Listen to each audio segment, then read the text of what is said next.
19 years old. Ready? I'm 51 now, by the way.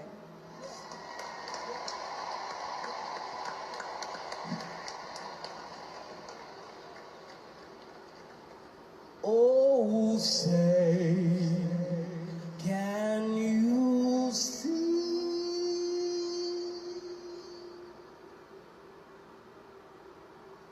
by the blood in the streets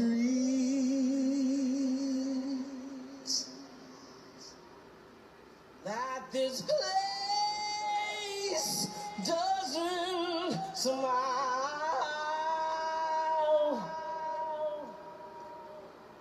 on you, colored child,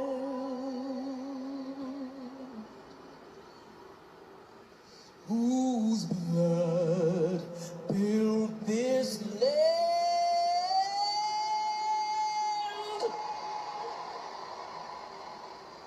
with sweat and their hands.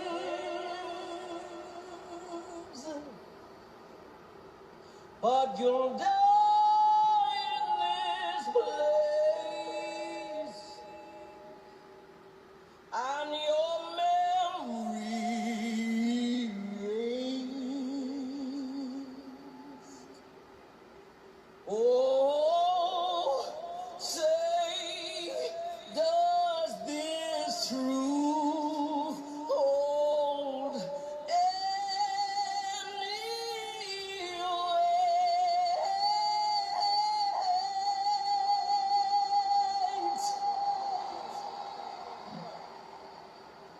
This is not the land of the free,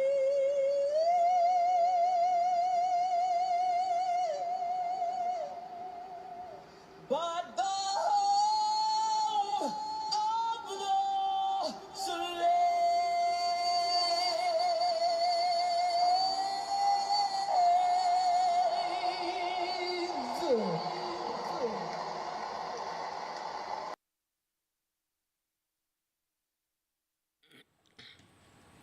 Ladies and gentlemen, that was Miss Jill Scott. Straight fire.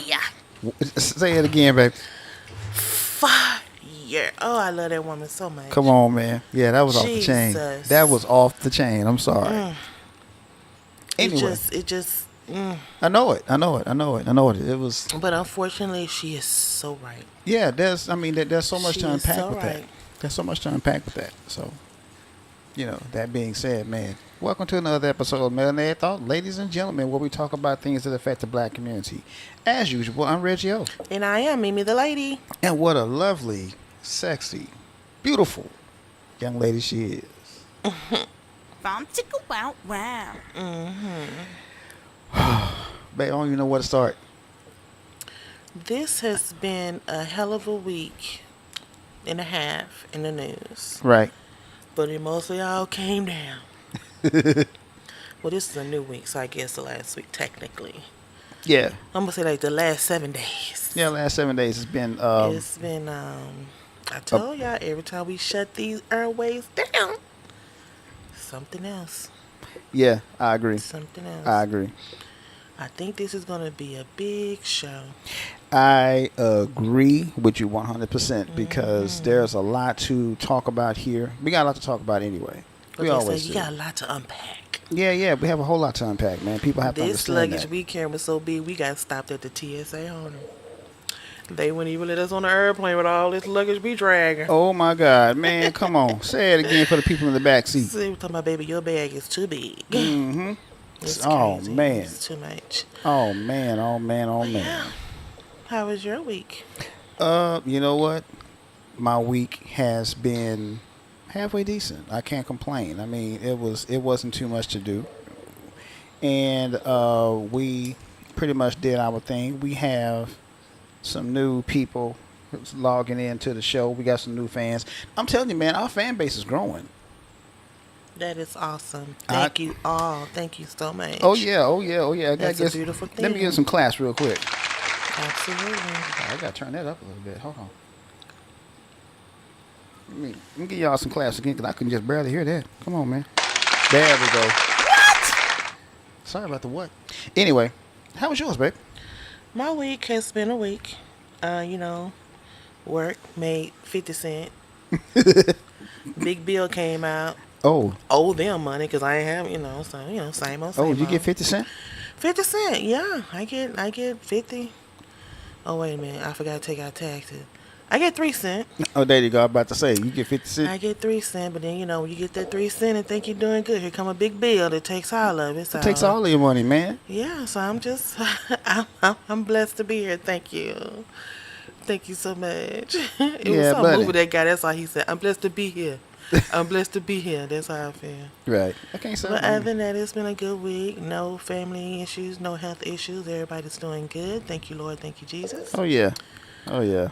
But I do want to pay homage to my co-host here. Thank you. 7 years ago. Oh, Lord. Not quite that long, but he came to me with an idea of doing a podcast. Mm-hmm. Now, I know some of y'all might not believe this, but I was a little shy. She was. I was a little timid. Yeah. If you listen to some of the earlier shows, or look at, because we were showing videos ourselves then. Yeah. As it got to the point, I got tired of putting on makeup. And so, I must admit, over the years, we're celebrating how many years, Mr. Parker? The podcast started in 2020, but for us doing it together, about 3. Mm-hmm. Yeah. No, it's about right. 3 years. You're right. Clap it up, clap it up, clap it I'm up. sorry. I'm sorry. Yes, indeed. Yes, indeed. So I just want to say thank you for letting me host this amazingly show for you, Right. with you, because of you, to express my melanated thoughts. Never really thought anyone would want to hear what I have to say. But by you just now announcing that we have some new additional followers or viewers, that makes me feel really, really awesome. And real quick, to piggyback off what you just said, I really enjoy doing the show with you. Thank you. And I ain't just saying that because we said I do to each other. No. No. I mean that seriously. I bounce ideas off of your head because we have conversations like this all the time. Like I said, we have banter. We banter a lot, and I like we're not gonna always agree. No, we don't. We're gonna disagree. I love, if everybody know, I love playing devil's advocate. Yeah. But this show has been a huge eye-opening, eye-awakening, however you want to put that, for me. Yeah. As a black woman, Mm-hmm. a Christian woman, Right. a sister, a cousin. I'm a daughter. Both my parents just passed on. God rest her soul. Mm-hmm. I'm a wife. I feel like I'm a good friend, a good bestie. It has opened me up to pretty much express how I feel, how I think, and how I thought. Hence, melanated thought. Of course.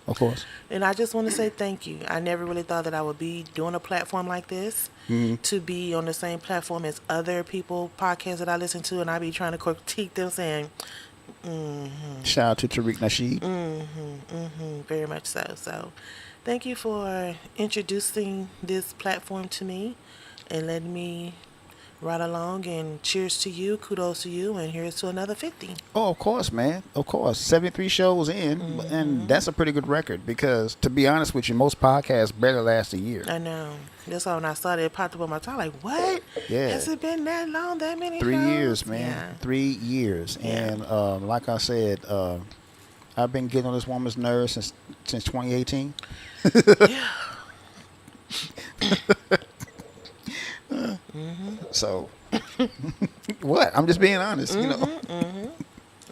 So, and she ain't killed me yet, y'all. So I must be doing something right. So. No.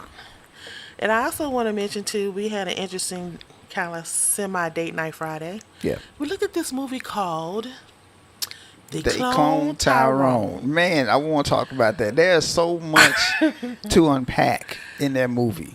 Really, it is. That's a lot.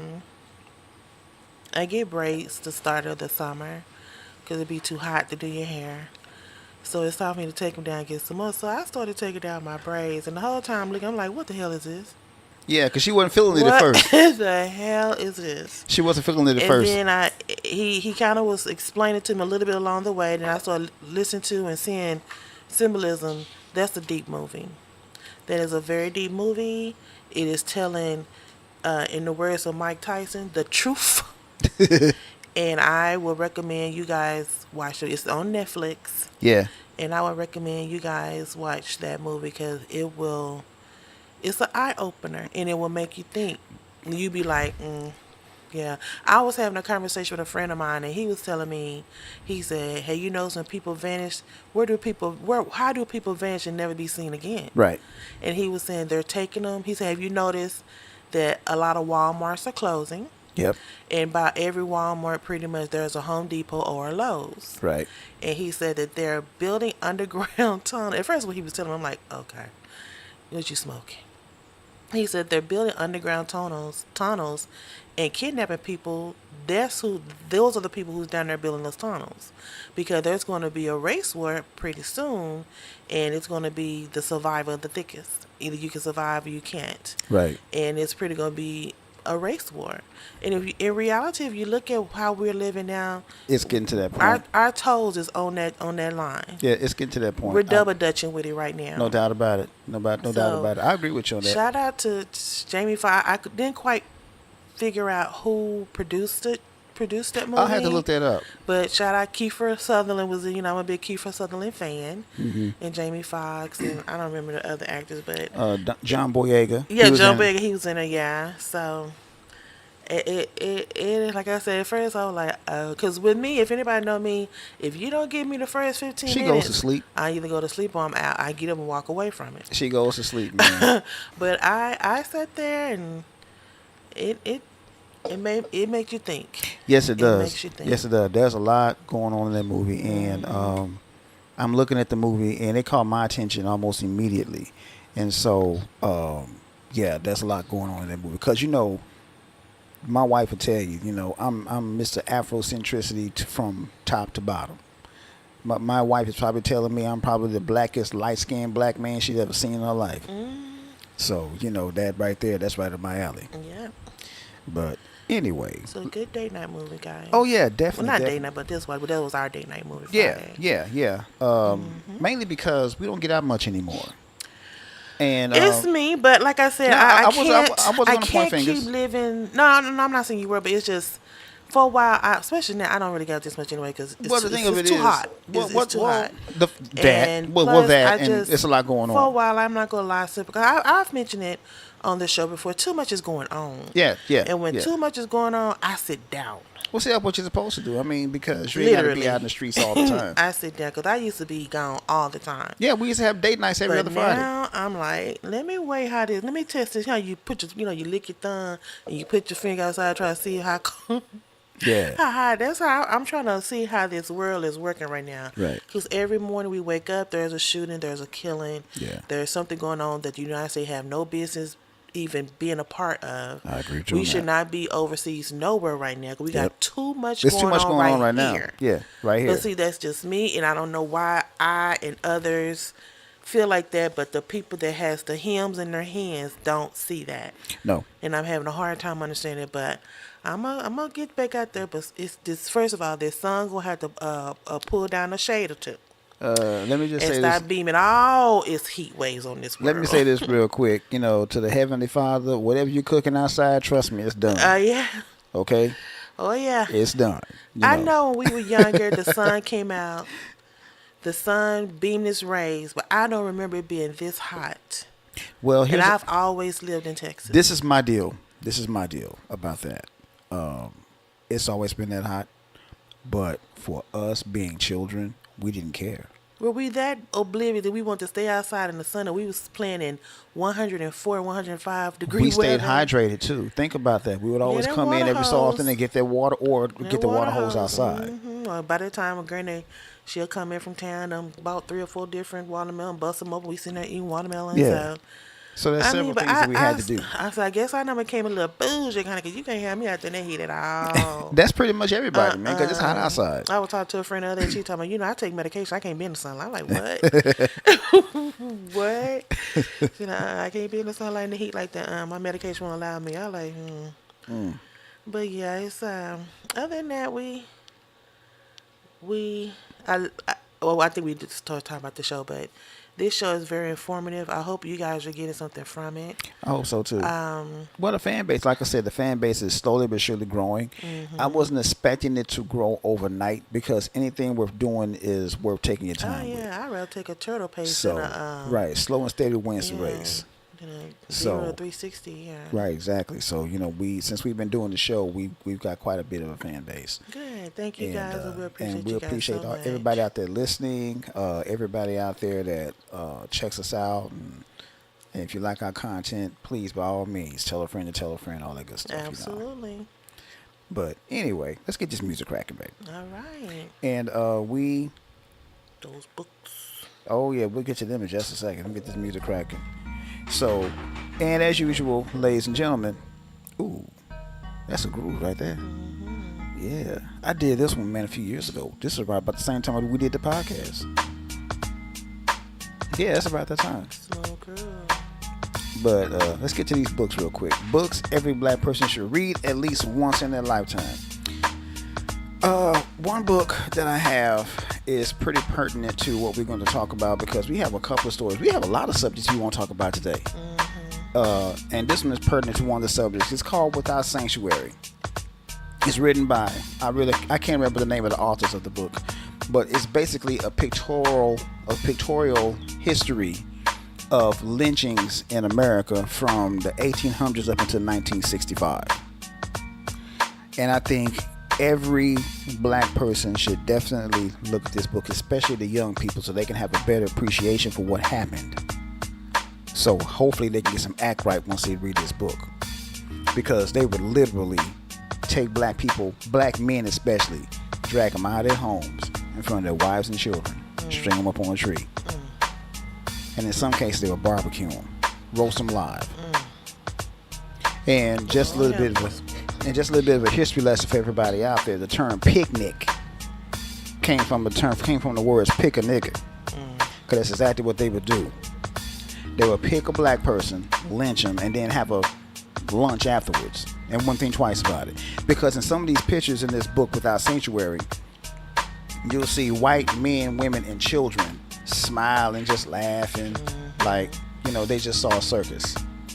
So this book is very pivotal for everyone to look at, so you can get a pretty good idea about what us as black people have been going through and are still going through to this very day. Modern day lynchings, case in point, George Floyd. Now, if that wasn't a modern day lynching, I don't know what was. Absolutely. And it was all over the television for everyone to see. Everyone to see, yeah. I still can't watch that video footage. My wife will tell you that. I cannot watch it. I walk out the room when it comes up. So, but anyway, Without Sanctuary, that's a good one. Second book. This book just came out like about a month ago. It's called The Black Reparations Project. Now, normally whenever I post a book out here, it's always one that I've read. I haven't read this one yet, but it's definitely in my cart in Amazon, so I'm definitely going to get it. It's on the screen now, babe. That's it. It's called The Handbook of Racial Justice, written by William Darity and Lucas Hubbard. I can't wait to read this book. I will definitely put this book back up once I've read it. So, but yeah, I thought that was an interesting title. It just came out because the talk of reparations has been a really hot subject as of late. Right. I mean, a few states are cool with it, but there's a few states that ain't. But we'll talk about that later on another show. Next book is called Racial Justice at Work. You hear that, babe? Racial Justice at Work, written by Mary Frances Winters. Now, I posted another book of hers in a previous show. I can't remember the title, but anyway, this one right here, for those of us who are in corporate America, we need to read this book because it talks about how racial justice is perceived in the workplace in corporate America. Not just in corporate America, but like at the local garage where you got multiracial people working in the garages and stuff. Very pivotal book because my wife and I can both tell you that in corporate America, the rules are different for us and them. Absolutely. They always have been, and that's the way it is. But they say you gotta play code. Yeah. Not coon. Right. Code. There's a difference, y'all. Very much so. There's a big difference. Okay. All right. The next book I got, it's called Beyond Conversation About Race. A guide for discussion with students, teachers, and communities. Talks about how to teach people about race and race relations. Now, there was a teacher, and she still teaches. I think, is she retired? I don't know if she is or not. Dr. Jane Elliott. Are you familiar with her? Yeah, the white lady with the pixie hair. I don't think so. I think I've seen her recently. Is she still teaching? I don't know about teaching, but I know she's around. I've seen her on a couple of news shows like CNN, MSNBC. I've seen her giving her opinion on some things recently. Oh yeah, and I'm serious. She has literally made white people cry in her seminars. And I thought that was the funniest thing in the world because she tell them flat out, "Would you want to be treated like this?" Right. No, she's still here. Okay. She is still here. Okay. But anyway, this goes along the lines of what she's talking about.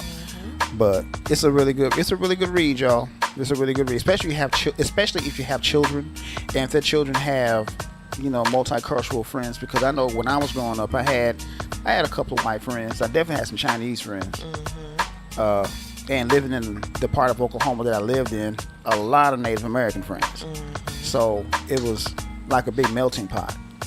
I mean, especially when you go to the public schools right now, you'll see, people hanging out together. But you got to teach them about how to deal with the whole thing about race. Right, all cultures. Oh, no doubt about it, because it's a multicultural society. Anyway, that's all I got. Bold words from a black woman, my favorite section, because my wife came up with this. What you got today? You got a good one, I know. Yeah, at the opening of the show, you saw Miss Jill Heather Scott. Yeah, buddy. Put her heart and soul into a rendition of her singing The national anthem. the national anthem. And she put her foot in it. She put the kitchen sink, Man. her foot, The garbage disposal. everything that people say put in, she put it in there. The deep freezer. She made a gumbo out there. So she put everything in there.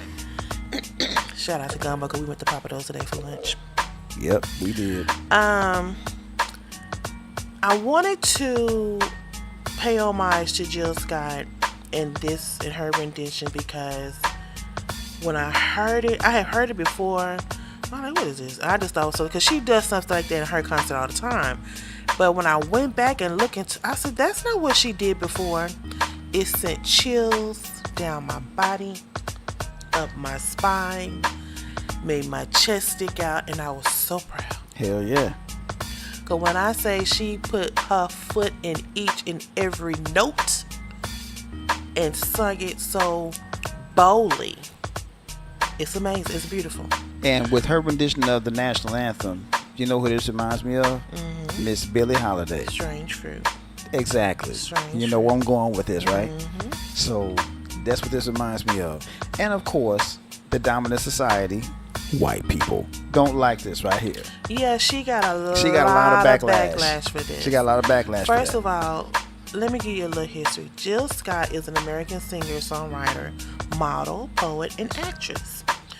I was introduced to Jill Scott in the 2000s. That's when her first album came out in 2000, and I've been a fan ever since. Oh, yeah. Every time, this is my first time ever missing her show because my sister was sick, and that's just a given. I was going to do that anyway. Exactly. But every time she comes to town, I'm in one of those seats in whatever arena she's in.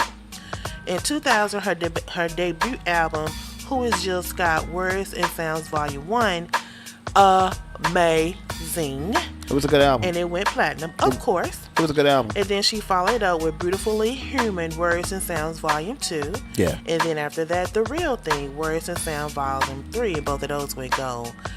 You just have to sit down, and some got a little funky groove, but in a lot of her songs, it make you think about love, relationships, heartache, make up the breakup, life, being a woman.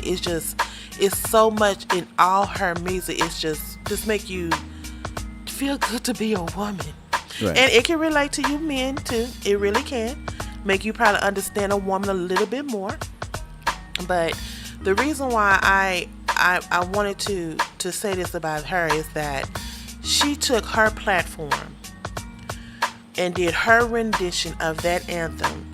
And when I tell you it parlayed to everything we're going through right here today, I just wonder what had happened, or what did she see, heard, read that made her sit down and rewrite the anthem to those particular words that was so relatable and so powerful. I can tell you what she did. She turned on the television. Exactly. That's what I'm saying. So relatable to what's going on in the world. And I'm like, so did she just say, you know what? I'm tired of this. Let me do something. That's exactly And it. I want to say thank you, Miss Jill Scott, for. I don't know if you knew you was gonna get some backlash for it, I don't but think she for cared. you going strong with it and not even caring because you are continually performing it in every show that you have. I think her last show is sometime in this month. But thank you so much, and what a beautiful, powerful rendition of our national anthem. Let me say this about Jill Scott real quick, y'all. Like my wife, I was introduced to her around about 2000. And the reason why I was introduced to it because the producer of her first album was one of my favorite DJs, DJ Jazzy Jeff. And when I first heard that first single, I'm like, whoa, that's funky. Getting in the way. Come on, there it is right there. That's it right there, boy. You gonna understand. Oh, for sure, man. You gonna understand. Exactly. That was a jam, man. And like I said, that was And see, when that song, I don't mean to cut y'all, but when that song come out, they thought she was fighting over men. Listen to the words. No. Listen to the words. No. I mean, you could say it's some symbolism, but listen to the words. Pay attention to what she's saying. Look at the video. For sure. It's powerful. For sure, man. It's a why lovely song. And she's such a beautiful. Her smile is so infectious. Every time I talk to her, her smile makes me smile. Here's the thing she's about so beautiful, just a beautiful. And woman. also, let me say this about Jill Scott. You know, Jill Scott is like my wife. She's a big girl. No, she's not anymore. Not anymore. She's not. But but still, when she first came out, she was a big girl. She was plus size. Yeah. Plus size, big girl. How you want to put it? But anyway, I ain't gonna even lie. I had a bit of a crush on her. Yeah, I had a crush on her. Shit, that's just the way it was. And and for those of you who don't know, I got a thing for the larger ladies. I'm married to one, so go figure. And well, like I said, when I said, "Damn, man, she can actually sing," oh my God. And she cute to boot. So, and that was amazing to me, man, because, she was, like I said, all of her songs has a bit of a message in it if you listen to them. Absolutely. Okay? All of her songs. I mean, she's Why do you think she's been around so long? Exactly. Exactly. She's been around. But here's the beauty of Jill Scott. She ain't got to talk about how brown her booty hole is to sell a record. Now that was a word. I'm just saying, am I lying? No, you're mighty right. Mighty right. Exactly. But Well, she did have some controversy a couple of years ago. Was it last year? When she was symbolizing fellatio. But hell, it's a grown and sexy show. Hell yeah. And don't be seeing her acting all high and mighty like you ain't never gave it or got it done. Come on now. And some of her, like I said, some of her songs are sexy. They're just downright sexy. For sure. And she's telling you what she like and what she like to do and what she like to get. That's what we do. Yeah. That's how the song go. I mean, it's just amazing to me the stuff people make a big deal out of, but she never stopped doing it. And that's another thing. She continued to do it because that was her interpretation of what she liked to do to her man. Yeah, and there's nothing wrong with That's what that. it is. Not at all. Ain't nothing wrong with that. So, But shout out to Jill Scott. And whenever you come back to town, if God say the same, in the words of the great Michael Douglas, Michael Madonna. No, not Michael. What's his name? Gregory Hines. I'm going to be there. Yeah, I'm going to be there. No, I'm going to be Okay, there. I got you. I hear you. I'm going to be there. All right, then. So I just love it. I mean, and when you leave her concert, you just feel like, I remember a couple of girls' friends went about 2 years ago. It was before COVID. 2 or 3 years ago, and we just all hyped up. It's a beautiful thing. It's a show you have to experience. And like I said, I've seen her several times, and it's always different. Always different. So, thank you, Miss Jill Scott. Yeah, buddy. Okay. You get a sound ticket this time? I didn't. You know what? I did. Let me Production say, slacking on the sound effects. man, let me say this real quick. Let me say this real quick. I did have it, but I lost it. So, but I'm sorry. But anyway, MTP News, y'all. And now, hold on tight. It's time for MTP News. We got some shit for y'all today, man. Well, every time we do The news, man. we used to call it current events, but now it's just straight news. Just straight up news, man. Now, what they say, it's just straight booty. Yeah. But we have some good and some bad. This is a story I did a couple of weeks ago on the podcast about a college student in the University of Wisconsin-Madison that had a absolute breakdown about her fellow black dorm mate. Oh, this is the one where she said she wanted to kill them all, some Right, shit I'm like gonna that? read what she say, Okay. and then I'm gonna go back and let me go ahead and say that the story now is that I literally hate all of them. That what she originally said. The University of Wisconsin student who went on a viral tirade threatening to hunt black people and make them pick cotton seemingly escapes punishment. WTF? Right. So when she did this tirade, this is what she said. I am going to go back and hunt every fucking little nigger who fucking did me wrong. I literally hate all of them. I'm going to make them pick fucking cotton in the fields all day long until they die of fucking thirst. Their bodies are going to dry out because of, Their bodies are going to dry out because of how much cotton they are picking from me. What an idiot. Okay. So after that came on, a lot of her fellow college mates protested, and to this point, which made her gave this whack ass, sorry ass excuse my language, and this is what she said. Okay. My words were utterly disgusting and unacceptable, whether in public or private. This is completely inexcusable, and I accept full responsibility for the pain and anger that I have caused across campus.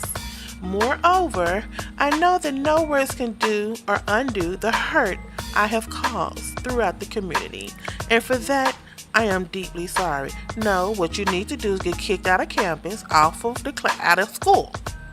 But to this day, the reason why we're bringing this story, to this day, for that tirade that she made, she has not received any punishment, and she has not been expelled from school. And to me, this is my personal thought. This little video that she called herself getting an apology on is a lack of poor remorse that she could have kept for the dogs. You failed, you big dummy. Yeah. So what say you, Mr. Parker? This is what I say. Yo, mama. Not the mama John. So, But more than 66,000 people signed the petition, urging her to be expelled from the university. And as of today, July 23rd, 2023, she has not. of course not. She probably won't be expelled because they'll probably chalk that up as her just as freedom of speech, basically.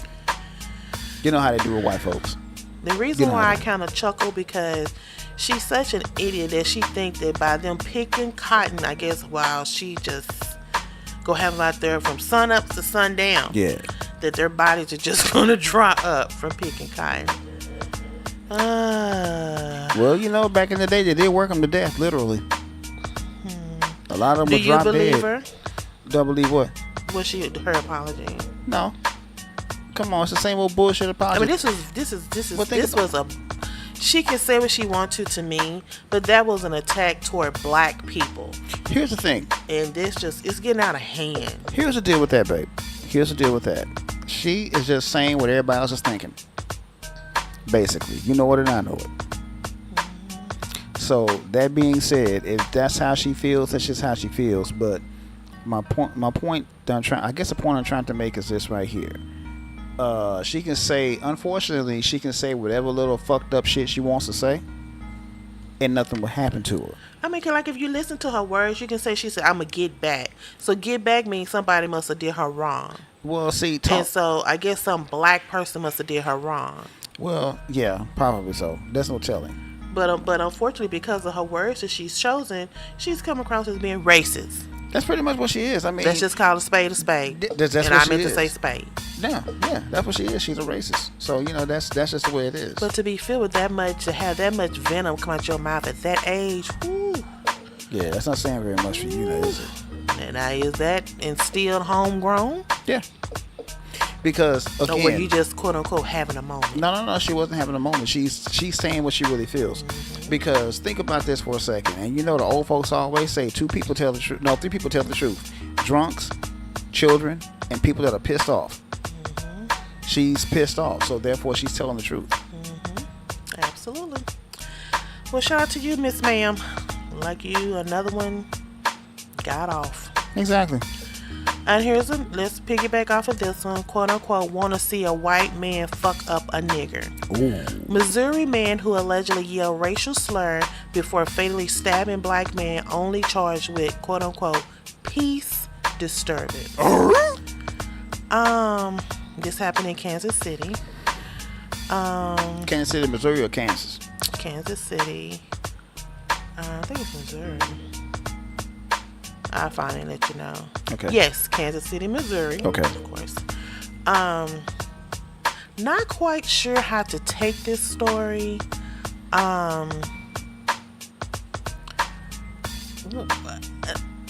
He wasn't shy because there were witnesses around. And I guess he was trying to think they were going to be in his corner. And they weren't. Did you read this story? I read the story. So what take did you get from it? Because I couldn't quite grasp why. Well, they didn't really get into detail as to why the stabbing happened. But there were witnesses that were saying that he was calling him all kinds of niggas and porch monkeys and shit like that. And nobody really knows how the fight ensued. But it ended in him stabbing someone. Yeah, and it's like he them. was trying to intentionally get something started with a black man. That's exactly what he was trying to do. That's what I got from it. That's what they were trying to say. That's exactly what they were trying to say. Yeah. They were saying he was trying to start some shit. Right. That way he could, justify his actions. And so far, all he's got charged with was a peace and that's disturbance. That's a low-grade misdemeanor. People have heard you actually say, "I'm gonna fuck up this black man," slinging racial slurs from the him to the Himalayas, and that's all you charged with? Mm-hmm. Again, just like the previous story, he got off, bruh. He did. He got off with a slap on the wrist, man. So that right there was. That just goes along the lines of what we were talking about. Right. That's a public lynching. Right. I just don't get the audacity. Well, he got the complexion with the connection for the protection. Let's just be real. Moving on. There you go. Now here's another story that was just outrageous. Just like it had Twitter on the blaze. I'm not gonna lie. Quote unquote, you gotta get out. Bizarre video of black man fighting off white woman who broke into his home raises questions and concerns over the lack of force that the police officer shown upon her to try to get her out this man's home. Okay, when I read this story, I immediately thought back to Jotham Bond. That was a story that happened here in Texas. Oh, yeah. This baby lost his life when he sat in his own house, sitting on his own couch, eating a bowl of ice cream. Yeah. By a police officer, mind you. Yeah. Now, this woman, they really don't know how she broke into this man's house. He was steady telling her, get out. And then when the police was called, they didn't tase her. They talked to her very calmly. They didn't slam her on the ground like they did this lady. We did the story a couple of weeks ago that she had cancer. They didn't slam her on the ground. Right. They pretty much coddled her like the other woman who shot the mother through the door. Mm-hmm. Now, mind you, I haven't heard of a black person breaking into somebody's home. But you know what would happen. I know that had happened. And when the police got there, they put hell. George Floyd walking out the store. Look how they did him. So these people just literally walking. This woman is in this man. She's telling him, "This is not your home, ma'am. This is my home." The police officer was just pretty much woo woo woo woo woo woo her. So what's the difference? There is no difference. See, so again, the lack of force is because of what? Her skin She got tone? the complexion with the connection for the protection. Again, another one gets off. Exactly. Because of what? Skin color. Race. I don't get it. I mean, you know, like I said, and that's the one thing I gotta give white folks some props on. When it comes down to their own, they protect their own. Mm-hmm. Now this man is literally telling you, this is not her home. Right. This is my home. But they're standing there not trying to pull her out. That's what they keep saying. She just broke in. And couldn't really understand what she was saying. I don't know why she broke. And even he was so confused. I'm like, did you see the video? I saw some of it. Yeah, I saw some of it myself. I'm trying. Why is she? I don't get it.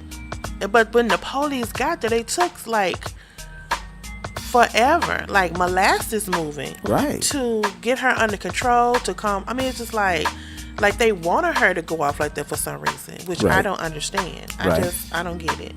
But if that was me, breaking in Miss Mary's house across the street, oh, come on, I probably would have got slammed down to the ground. All my teeth probably would have got busted out. Yep. Face scratched up, tased, of course, probably shot. Yep. You never know. But none of this happened to this woman. They didn't even raise a voice to her, ma'am. None of they talk to you crazy. None of that. Oh yeah, they're loud talking in a minute. Like, they're loud talking in a minute. I don't know what's going on here, but hopefully he'll get the justice he needs. Because clearly, from the police camcorder, a recording device. Oh, they didn't turn it off? No, and that's how they know how she was acting. And his house camera as well. She was in the wrong. Of course, she was in the wrong. Hopefully he'll get the justice that he's deserved. We hope. Moving on. Deliberate, systemic. Systemic. You said it right. I can't even get that word. A free Milwaukee man who spent 18 years in prison alleges he was framed for murder files wrongful conviction lawsuit. A formerly incarcerated man is suing the city of Milwaukee and members of his police force, claiming officers conspired to have him wrongfully convicted of first-degree murder, which resulted in his being in prison for 18 years. Wow. Hold on, let me get that. Man, his name was Danny Wilbur. Here's the thing about that. There have been story after story after story of police officers literally setting people up to get pinned for something they didn't do. Yeah. Especially black people.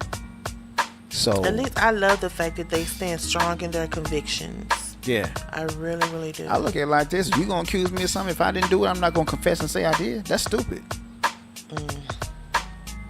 And he said, I firmly believe that what the Milwaukee Police Department did to me was deliberate, systematic, and meticulously orchestrated to frame and wrongfully convict an obviously innocent man. I agree with him. Wow. I agree with him 100%. Wow. That is very powerful. Right.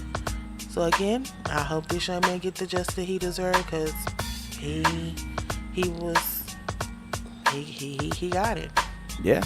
He done it. I hope he wins his case. I really do. I mean, it's one thing to file for the case and sue somebody, but actually winning it, I hope he wins it. Yeah. And this is a story here. I don't quite understand the premise of it, but an Ohio K9 cop, 6K9 on black truck driver, who was completely, if you look at the video, he was complying wholeheartedly with the troopers, and one of the other police officers, superior police officers that was there, was telling the other officer, do not release the dog. He released the dog anyway, and that dog commenced to maul that man. OMG. What point do we not have, again, my famous word, empathy? You want us to comply. We're complying. You still sick the dog on us. What? Here's the deal with that. That's the main reason why a lot of black people to this very day don't like dogs. I'm one of them. Okay, and the reason why is because back during slavery, when the patty rans, that's what they used to call them, the patties, the slave catchers, they used to sick dogs on them for no reason. And those dogs would get vicious, and sometimes they would maul those escaped slaves to death. And that's the main reason why a lot of people don't. That's the main reason why a lot of black folks don't like dogs to this very day. Well, I guess the police officer was upset because, okay, let's tell the story.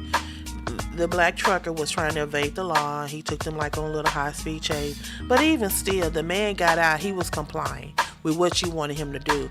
Do that constitute you sicking a dog on him? No. You was mad. That's why you did it. Because he took you guys on a high-speed chase. Leave your emotions out of it. Let's tell the truth. Leave your emotions out of it. Yeah, but that's what I'm saying. That's why I keep saying some of these people who gets into these different positions as to deal with the public need to take a sensitivity training class. Right. Because you don't know, this man probably didn't know. But when he did realize, let me go ahead and pull over, he was complying. Yep. He wasn't trying to fight you. He was complying. You still made the dog maul him. So hopefully another one, he will get justice. That again was caught on camera. And then you can hear the other officer clearly say, do not let that dog go. Do not let that dog go. And he let the dog go anyway. Yeah, that happens, unfortunately.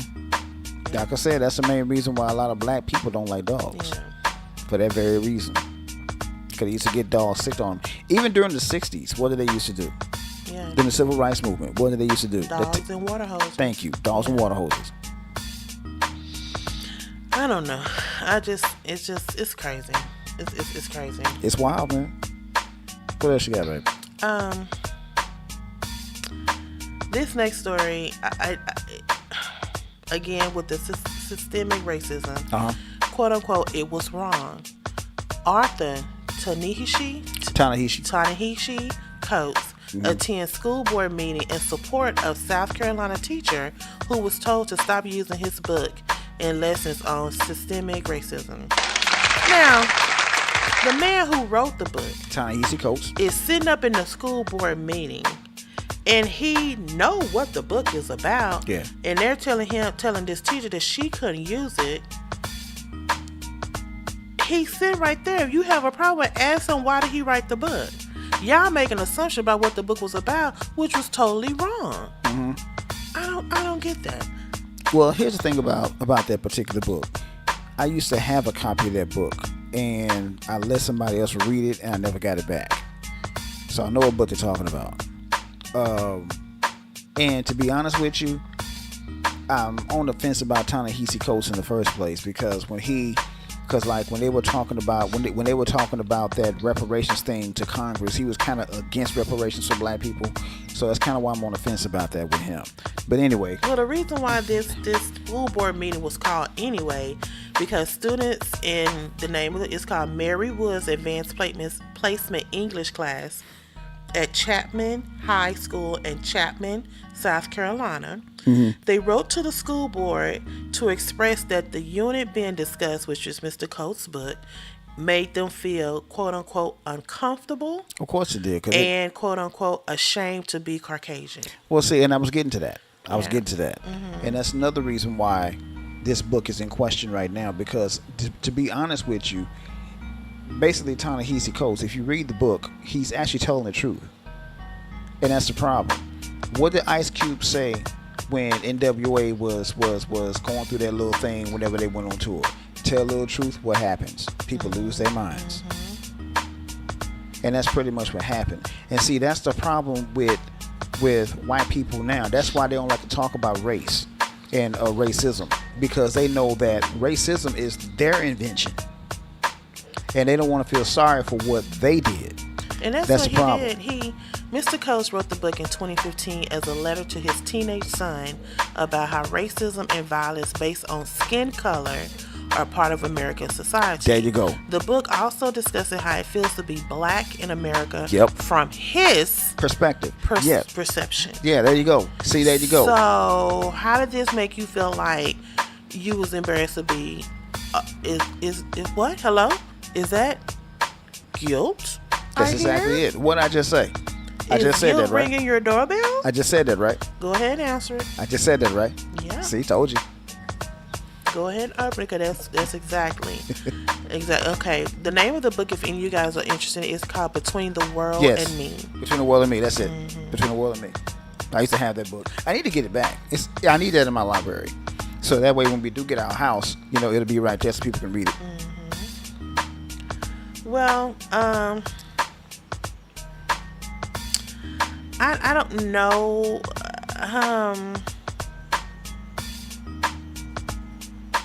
Unfortunately, the school board didn't agree. They haven't changed any policies. They didn't take any disciplinary actions against the teacher. Right. But I feel like it's her class. She can teach. She should be able to. And if it's approved by the administration because I think in the beginning of the year, they pretty much get like what they call them lesson plans. I don't know if they still call it. I know that's what they call it when I was in school. Right. The teachers had to do like a lesson plan for like weeks out. Right. Because I was a TA for a minute. Right. And I'd be like, how do you know they're gonna teach about a month ago? A month from now. Yeah. But they have to do that, and they have to turn it into the principal, and the principal or the assistant principal has to approve that. So, like I said, I don't know if they still do it like this, but this is how they were doing when I was in school. So, somewhere along the line knew about it. Yeah. Somewhere along the line had to buy the book because it was available for the kids to read. Right. So, how did we get now to where this student felt some type of way? It gets taken to the school board, and pretty much nothing come of it. And the author sitting right in the auditorium. Here's the thing about that. Good Lord. Here's the thing about that. You know this to be true yourself. Whenever white people start to feel uncomfortable about something, they raise a stink about it. Am I right or wrong? That's what happened. Because the student themselves felt uncomfortable about it. And more likely than not, they told mom or dad or both. And mom and dad raised a stink about it. And now that you say that, I'm going to read some of the comments. And this is one of the comments that just kind of made me giggle. I'm not going to lie. Shout out to William O. Wright, R-I-G-H-T. He said, every black child needs to write their local board about any class that mentions a white. Wait a minute. Let me read that. Every black child needs to write their local board about any class that mentions a white, makes them feel uncomfortable and ashamed. Oh, hello. Alternatively, black families need to attack the education system for raising white snowflakes. Ooh, that's a good one. I know that. I was like, yeah, they a little soft. I can't read this book because it's making me feel ashamed. Hey, that's what your ancestors did. That's what they did, honey. And so here's the thing about Reality is kicking you right in the face, isn't it? Here's the thing about that right there. To piggyback off of that statement right there. When it comes down to us, they keep on telling us, you were never a slave, get over it. Okay, yeah, you're right. We were never slaves, just like you never owned slaves. So guess what? Get the fuck over it. Yeah, am I right or wrong? That's pretty much what they're saying. You were never a slave owner, so shut the fuck up and get over it. Pretty much. That's the way I see it. Which lead us into our next step. Clear your throat. Clear your throat. I know y'all probably get tired of every podcast talking about DeSantis. DeClantis, you mean? DeClantis, right? Yeah, I'm sorry, sir. Yeah. I'm sorry. That's what we call him on this show, DeClantis. Right. Every week, this man says some asinine, just keep it real, shit that I have ever would have thought I would hear someone utter out their mouth and bring it to fruition. Now, I don't know if you've been living on a rock here lately, but these, like we said at the top of the show, the last 7 days, again, he done brought up some motion. You know, we already said about the abortion and women rights, and he had a problem with Disney World. You know, every week, every week. It's always something with him. So this week, DeSantis says black people benefited from slavery by learning skills like, quote unquote, being a blacksmith. This is what this means. So I'm gonna read his quote. He said, people learn beneficial skills as slaves. They're probably going to show that some of the folks that eventually parlayed, you know, being a blacksmith into doing things better in life. I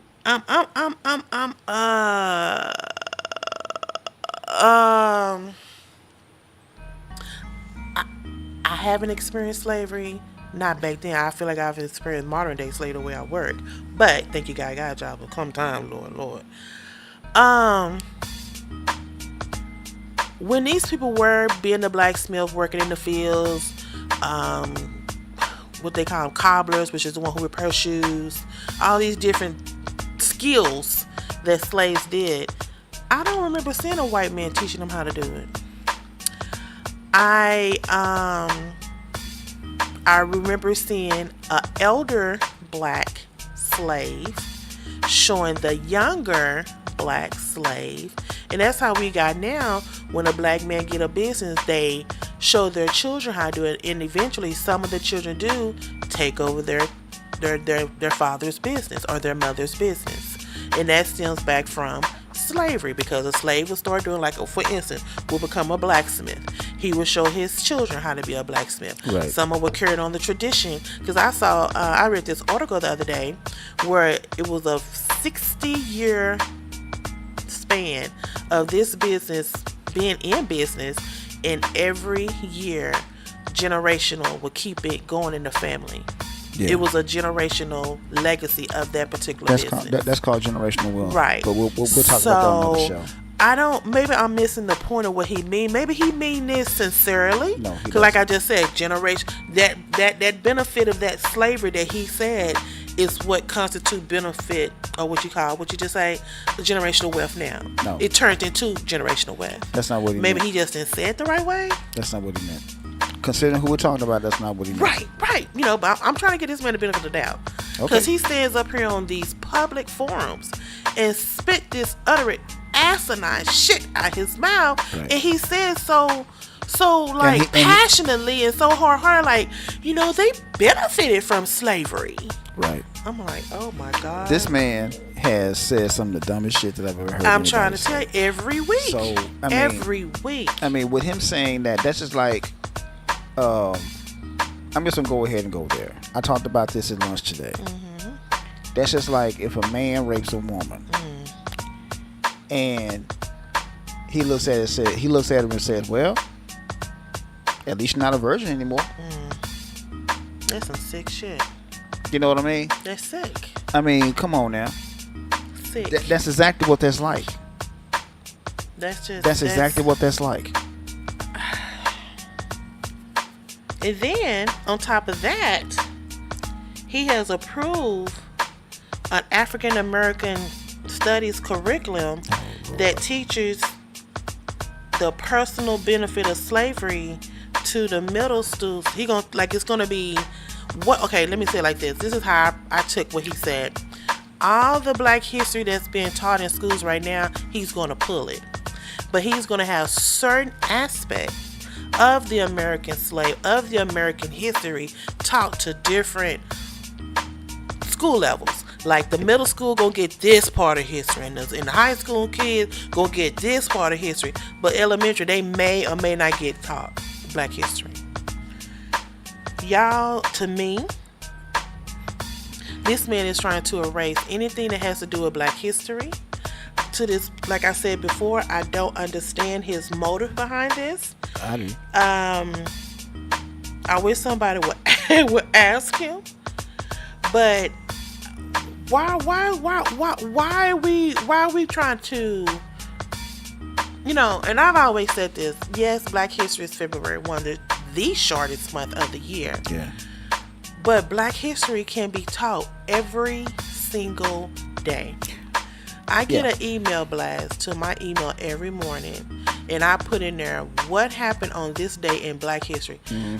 Every day there is something for every single day of the year that has happened in Black History. So my thought process is, why is this man trying to erase that? Well, because he looks at Black History not as being important. That's number one. Mm-hmm. And number two, if he actually teaches Black History, he'll see that Black History is basically American history. Because you got to think about this. Most of the inventions that we use every day are invented by Black people. Right. Exactly. So how he going to explain that? Are you going to lie? Right, exactly. The computers that we're using right now, Black man. Mm-hmm. The microphones we're using for this podcast, Black man. Mm-hmm. Yeah. The refrigerator, Black man. Those everyday necessity, things you cannot survive without, 9 times out of 10 was invented by a Black man. Ranch dressing. Or a Black woman. Right. Ranch dressing. My favorite topping on a salad. Black man. Okay, you can have that ranch. But let me piggyback off of this too. So, of course, our great VP, Kamala Harris. Oh, Lord.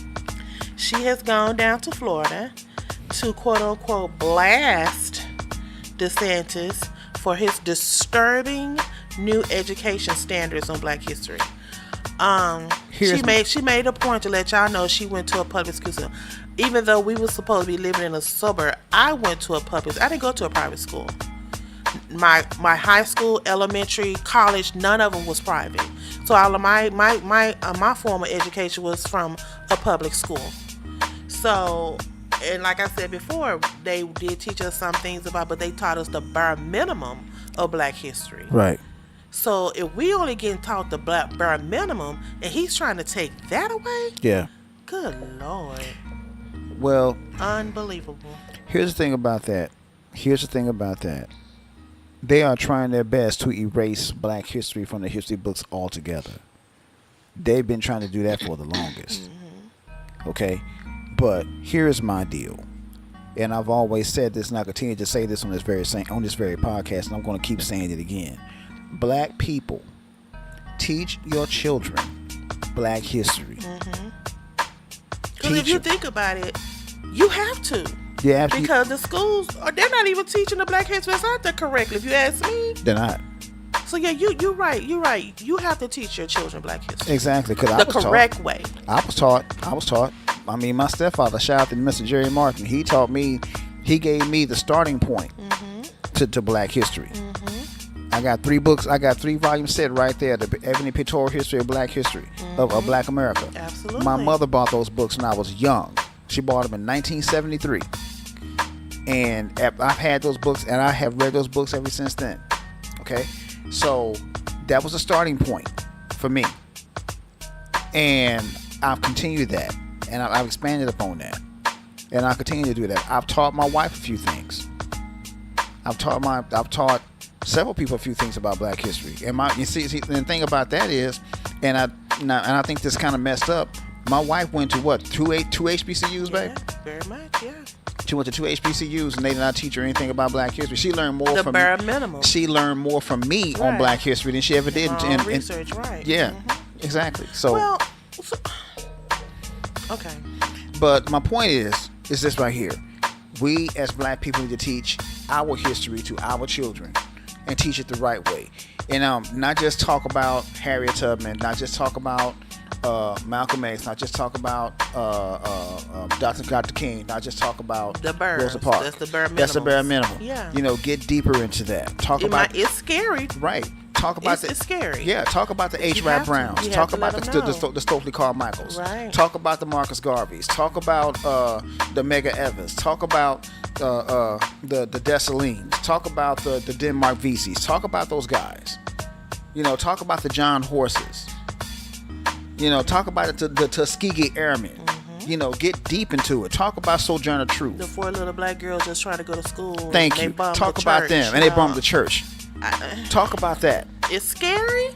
It's scary as hell. So when I run like they was just trying to get an education. Talk about the Tulsa They race riots. babies, Talk about you the Tulsa know? race riots. Exactly. Talk about all of that. Absolutely on that one. Yeah. Well, let me ask you this. Like I said, I'm the devil advocate here. Mm-hmm. Do you think slaves benefited from being enslaved? I guess I'm trying to figure out what benefits did they get from being enslaved. It depends on what you mean by benefit. Did they learn anything from it? They learned that they didn't want to be a slave anymore. Because everything they know how to do, they self-taught. Yeah. Or someone else taught them. So what benefit did they get from being enslaved? Here's the thing about being a slave, and this is what Mr. DeClantis don't understand about history. Mm-hmm. When they took slaves, they didn't take Joe. They didn't take Joe that was just living off the street. They took people that actually knew what the hell they were doing. Mm-hmm. They took the carpenters. They took the blacksmiths, the metal workers. Because let's get back into history real quick. The first people to ever work metal in the world ever were black people. Mm-hmm. Okay? First people ever work it. So white folks didn't know what they were doing. They were still using stone tools. They started using metal tools. They came across black people. And you know what's so funny? We keep preaching black history, black history, black history. But even to this day, in this year 2023, there are a lot of us our age who don't even know our black history. I know it, man. So but how are they going to teach their children or their grandchildren? Well, that's what that's what you have to do. They're leaving up to the school, but like I said, the school is giving them bare minimum. If that. So again, we will have another generational loss. Right. Exactly. I mean, I was fortunate enough to have my stepfather teach me. But the thing of it is, we have to understand something that they're not going to learn it from the powers that be, because they're going to tell you their version of history. Right, exactly. All right. And so we as people, we have to teach our own. If we can't teach it, find somebody that can teach them. Right. And it was very, like I said, I have my eyebrow raised as Pamela. Like I said, I don't think she's really done much since she's been in there. Let me get on that real quick. But to hear her give her side of the perspective of what the DeClantis is doing, it was very, very, very heartfelt, very encouraging. And for her to say that we as black people need to teach our own black history, I wholeheartedly agree. Well, let me get on to her real quick. Let me get on to Miss Kamala Harris real quick. Mm-hmm. Okay. Now, I think that she's a contradiction. Let me explain that. She's a contradiction for the simple fact that we're talking about the same person that said she wouldn't do anything just strictly for black people. Mm-hmm. It has to be for everybody else. Okay, so I'm kind of on the fence about that. I mean, granted, she did that and said all that, but then again, you got to think about this for a second. There's an election season coming up. The Democrats are losing favor with black people. So that's the reason why she did that shit right there. I can promise you that. It's a political move. Well, I mean, to me, I felt like she was kind of exemplifying true leadership. She heard about it. She got on it. She went down to Florida, invited him to come up and meet with her and talk to her about it, because she was, okay, I'm going to read one of the quotes that I found that she said. She said, "The fact that our children do not learn the true history, that we may soon find ourselves repeating it. And that is what is so dangerous about this. The fact, if you tell young people indoctrinated in their minds that slavery isn't a bad thing, then when they become leaders tomorrow, they have been taught nothing." In other words, there's gonna be a whole bunch of Jesse Lee Petersons running around here. It's gonna be the same thing, like your what's the girl I don't like?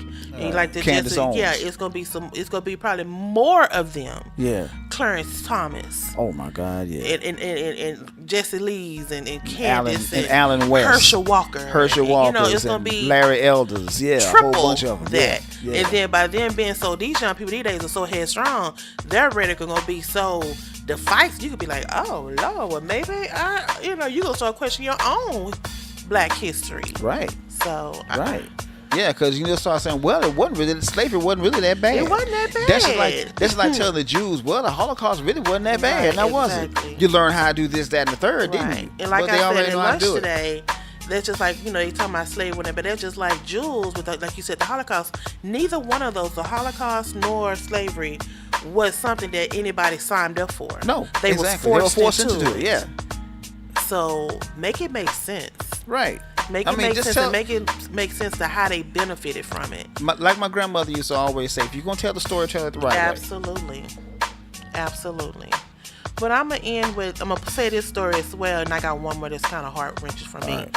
I think on the show you and I was discussing if there's any leaders out today who can step into the shoes of MLK, Marcus Garvey, Malcolm X, Rosa Parks, whoever. We was trying to see who could that be. Well, I am glad to announce that our very own Dallas, Texas, Reverend Frederick D. Haynes, Pastor Haynes is going to be the servant leader ascend to the hymns of Rainbow Push Coalition. So in essence, he's going to be taking Jesse Jackson's place. Yes.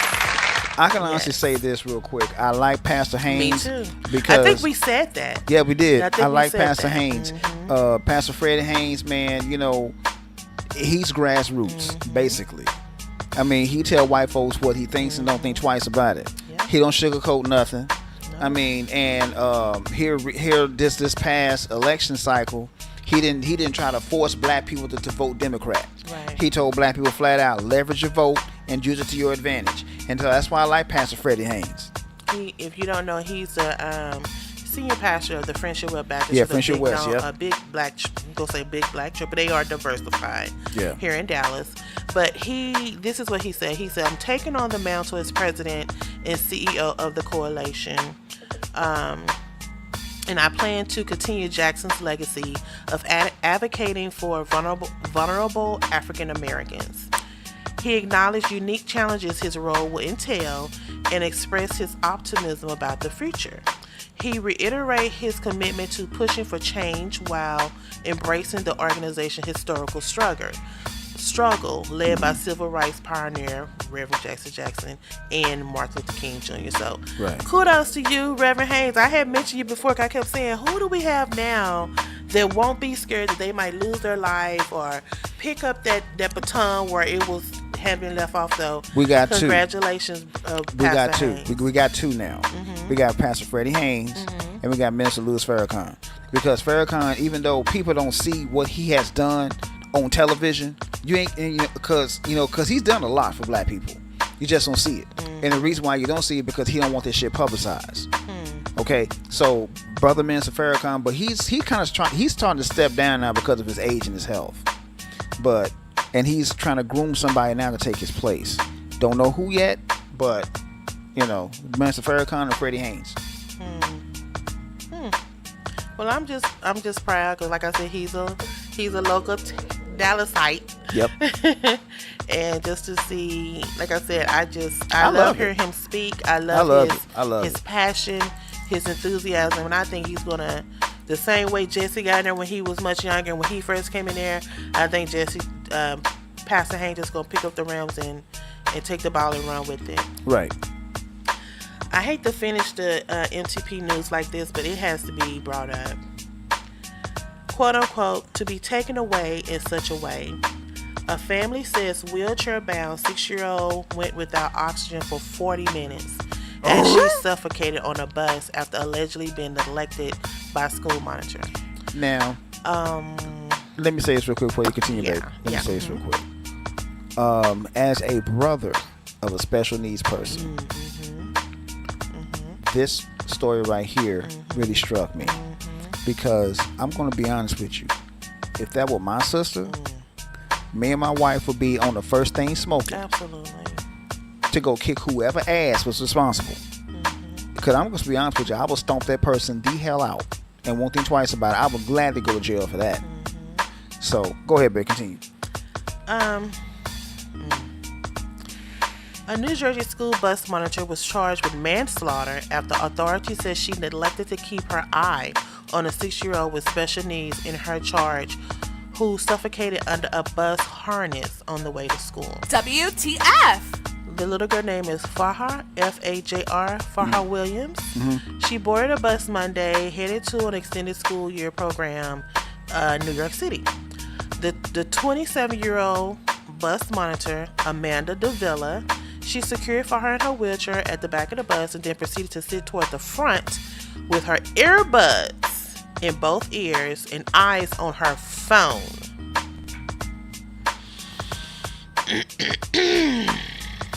On the way to school, the bus driver drove over several bumps in the road, which called for her to slump in her wheelchair. The harness strapped to her chair tightened around her neck, making it difficult for her to breathe, which proceeded in her death. That's messed up. That You is cannot so messed up. tell me that baby did not make not 1 ounce of noise. But how was she heard? She got her earbuds in. When I read this story and saw the video, It got to you, didn't it? Yeah. Yeah. Yeah. But even though she was diagnosed with she was diagnosed with Emanuel syndrome as a baby. It's a rare chromosome condition that left her unable to speak or walk. Yeah. But why would you put her at the back of the bus? Bottom line. You go to the front of the bus. You probably know she can't walk or speak. Again. And you can't. I'm having a hard time understanding Like I said, she was a special needs child. She's a special needs child, which means you gotta pay attention to them all the time. Okay. And by her being strangled like that by that harness, she didn't get oxygen to her brain for almost 40 minutes. So that means you sat at the front of the bus for damn near an hour with your earbuds in and on looking at your phone, probably, let's just be honest, Facebook or TikTok. Yep. Or Instagram. Yep. And this baby succumbed to her injuries. Well, it's like Shout I out said. to the parents, because I can't even imagine. You know, you send your kids to school thinking they're going to be safe out your sight, and this happened. Cause like, you know, I know, like I had an aunt who was a bus monster, and she took that to heart. She was praised. They used to give her flowers at the end of the year, trophy, because they said she was one hell of a bus monster, because she took care of those kids like they were her own. Yep. So that's how I'm saying, how Miss Davila feel if that would have happened to one of her children or her child. I'm devastated. I'm perplexed. I feel hurt for the parents, because you know, she's already special needs, and then to die in that capacity, man. I'm telling you, man. I couldn't even imagine. I'm telling you, man. But I am so sorry for their loss. Definitely keep them prayed up. Yeah, definitely. Keep their family in my thoughts and prayers. But that was truly a tragedy. Yeah. And my condolences for your loss. Exactly. Lord have mercy. I think that's enough NTP news. I hate to end it like that, but it's okay, man. It's okay. We gotta get on to this. We have to say that because these people, you trusting people with jobs. Do your job, people. If you are a bus monitor the bus. Let me explain to you. Let me explain to everybody out there the reason why my wife is so passionate about this situation. Like I said earlier, I have a special needs sister. My sister loves my wife. Plain and simple. She really does. Almost as much as I do, if not more. My wife loves my sister. So that's the reason why she's so passionate.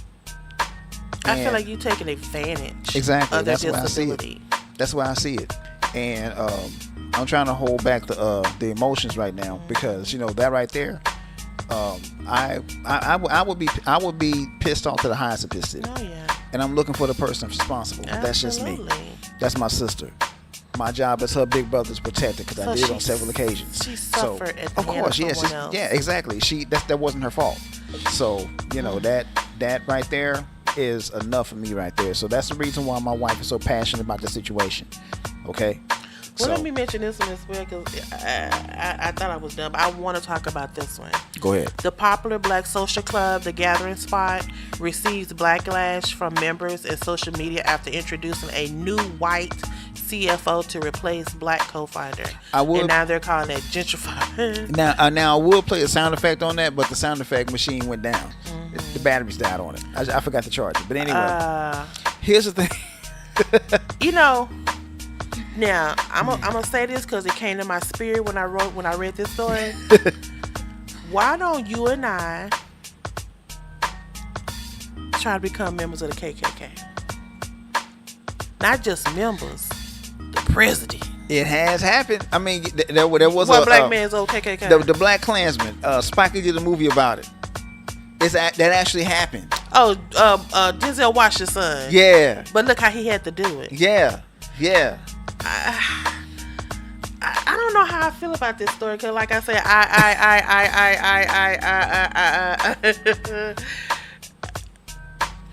That makes there are some clubs that needs to just be what it is. Yeah.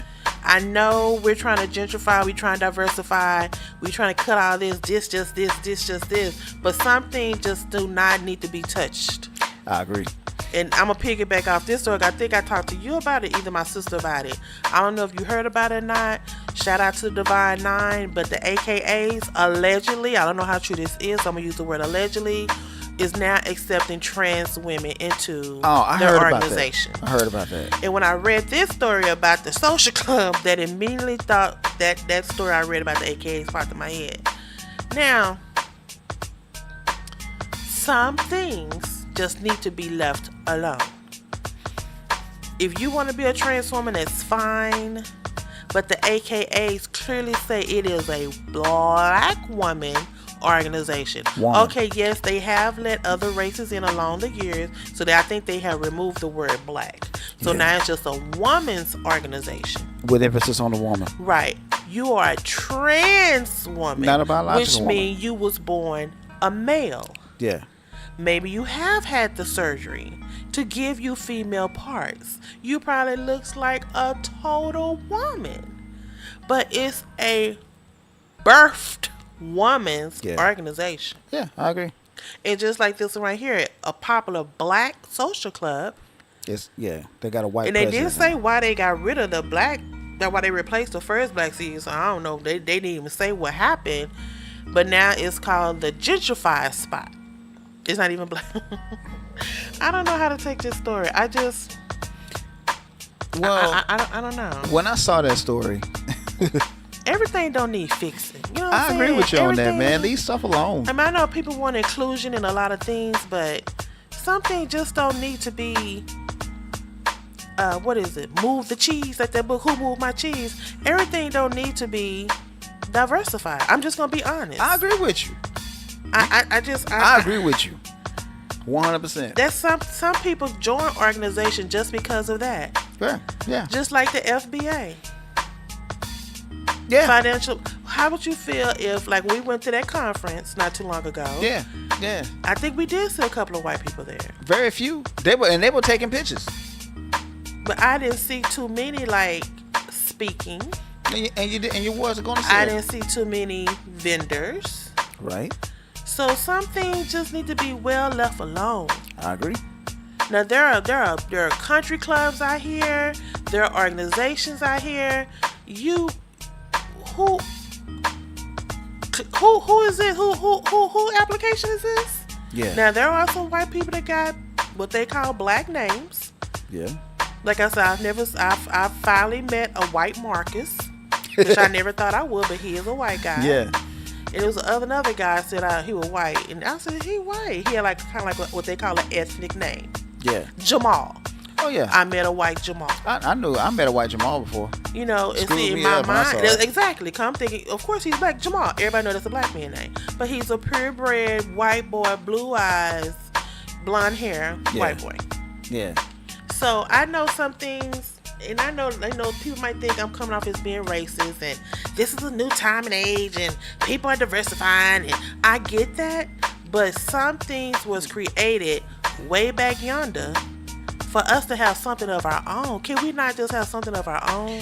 Here's the deal. I'm glad you said that. Because you don't really see... Okay, some people, like you said, some black people have tried to infiltrate or, for lack of a better word, join all white, whatever. Right.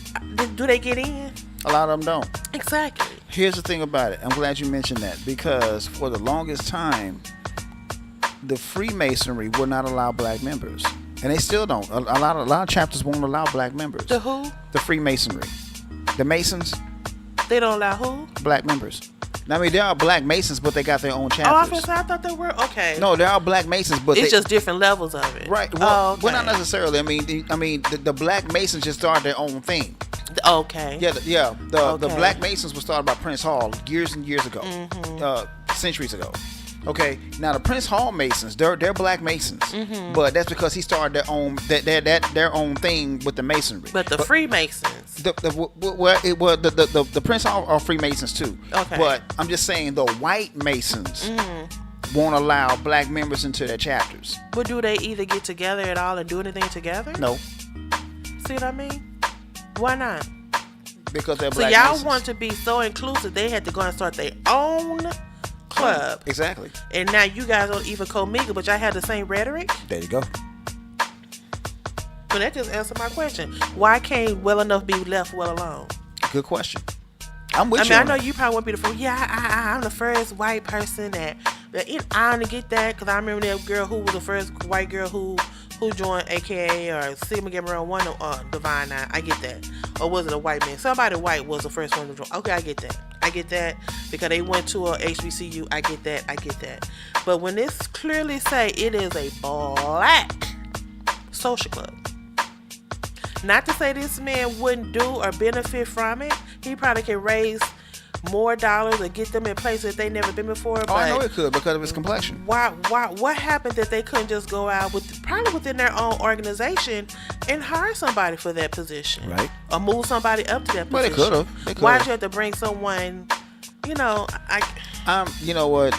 I'm with you I on don't that. know. I'm with you on that. They should just left that club left it alone. alone and just They should just replace. left it alone. They That's should just- just replace within their own Well, organization. think about this. Well, think about this. How many times have you seen this over the years of women infiltrating all male organizations, which I think is fucked up. Yeah. Because you wouldn't let a man join an all women's organization, and you wouldn't. Well, they are trying to, They're but they're to. trans women. But that's not fair. That's Because not it's like fair. for a long time, cheerleaders and drill team were only women. Right. Now you see more guys on there than anything. Yep, you're right. You You're see right. more guys being cheerleaders. What they call them? They call them spirit leaders. Yeah, spirit leaders. Yeah, spirit squads. So, Spirit you know, squads. Yeah, It is what it is, but I just feel like something. need to be left alone. Okay, so we're in that organization. I'm talking about women things. How you gonna relate? I can't. I'm not a woman. Because this is a club that I joined so I can have that open forum to speak about women things. Right. Some women probably not going to feel comfortable speaking in front of men like that. Exactly. Excuse me. That's what for an example, I know we got to go into the story.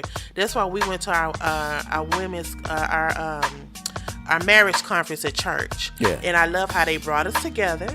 Yeah. They split us up. I remember that, And yeah. then they brought us back together. Yeah. Because some women might not feel comfortable talking about things in front of their husband because they still had that sense of respect for their husband, Right. not to put him on blast. Right. But you best believe when he walked back, you looking at him, there you go, right Okay, there, there you go, right there. Uh-huh. But still, they had the fortitude to split us up. Yeah. So the woman can feel comfortable, or the man. I'm sure y'all said things about the wives too.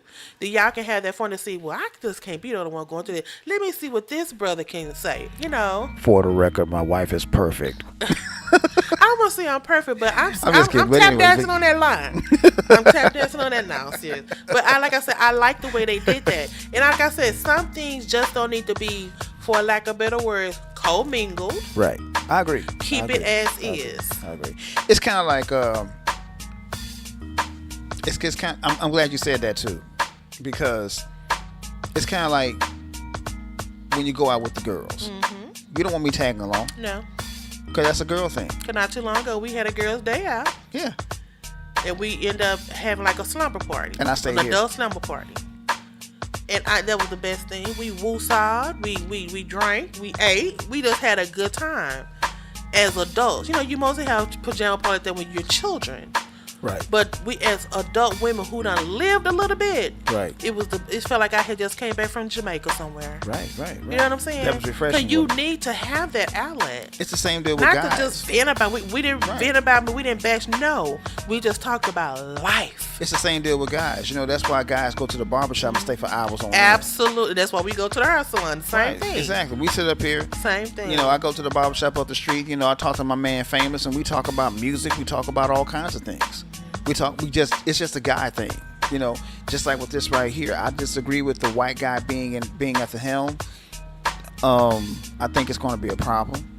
And I think they're going to lose members because of it. Watch what I tell you. Yeah, I'm kind of reading some of the story here. They say he has a wealth of knowledge. He came from other organizations. But I just feel like, y'all... Now, I don't know if you knew this or not, but the original co-founder was rapper Killer Mike. Yeah, I did. I knew that. And a former member was Atlanta Mayor Andrew Young. Yeah. Prolific black, for lack of a word, leaders. Andrew Young alone.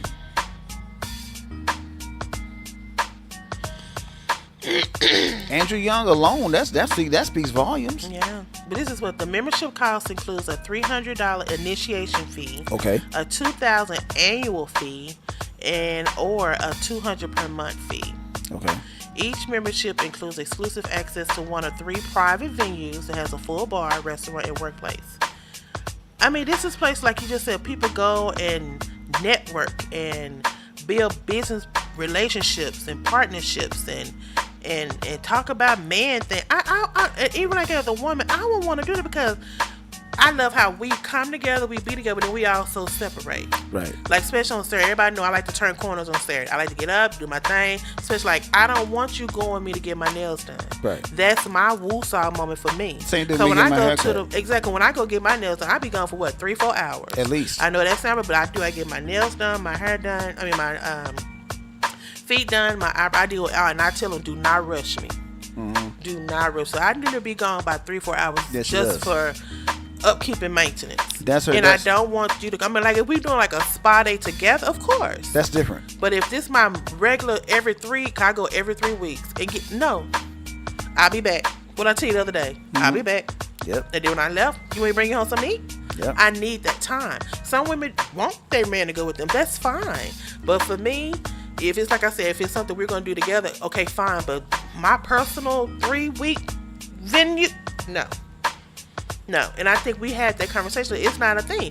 Like, you go get your haircut done, and it's just, I just feel like we as people need that. So as far as this club, they probably need that. They do. Because, like, can you just hear Killer Mike and Andrew Young bantering about something? Yeah. Hell, I'm a woman and I'm jealous about that. You know what I'm saying? Yeah. So that's just like me and listen to Maya Angelou and Jill Scott and Olivia, what's her name? Kerry Washington. But the lady who played the part, How to Get Away with Murder, the lady. Viola Davis. I would love to sit in a room with them and just listen to them just talk, Yeah. Even Oprah. Some people have a problem with Oprah. Oprah has been around. Oprah has seen some things. Yeah. I would just love to hear them talk. And one person I said I wish I had always met was Cicely Tyson. Oh, man. Because they said she had stories for days. I believe it. And the way she spoke, I would love to have heard that in person. Right. Not just through this TV screen or the movie screen. Let me say this real quick. I want to say around about 2017, at the Pan African Connection. Mm-hmm. Shout out to them. That's one of my favorite spots in Dallas. Mm-hmm. They had a book signing. One of the original Last Poets. And I got the book. I showed it to you. I got the book. He signed it. And let me just say this real quick, just to listen to that man talk about the 60s, because he was there. Talk about what the Last Poets were about and the whole premise behind their spoken word music. It can be argued that the Last Poets were the predecessors to what we know as rap music today. Okay? So, with that being said, just listen to that man speak was just an amazing experience. Because he talked about everything. He even talked about Cicely Tyson. because he knew Cicely Tyson. So, and I see what you're talking about when you mention Cicely Tyson, because that's why I brought him up. So that right there was just an amazing thing right there, just to sit back and listen to him speak.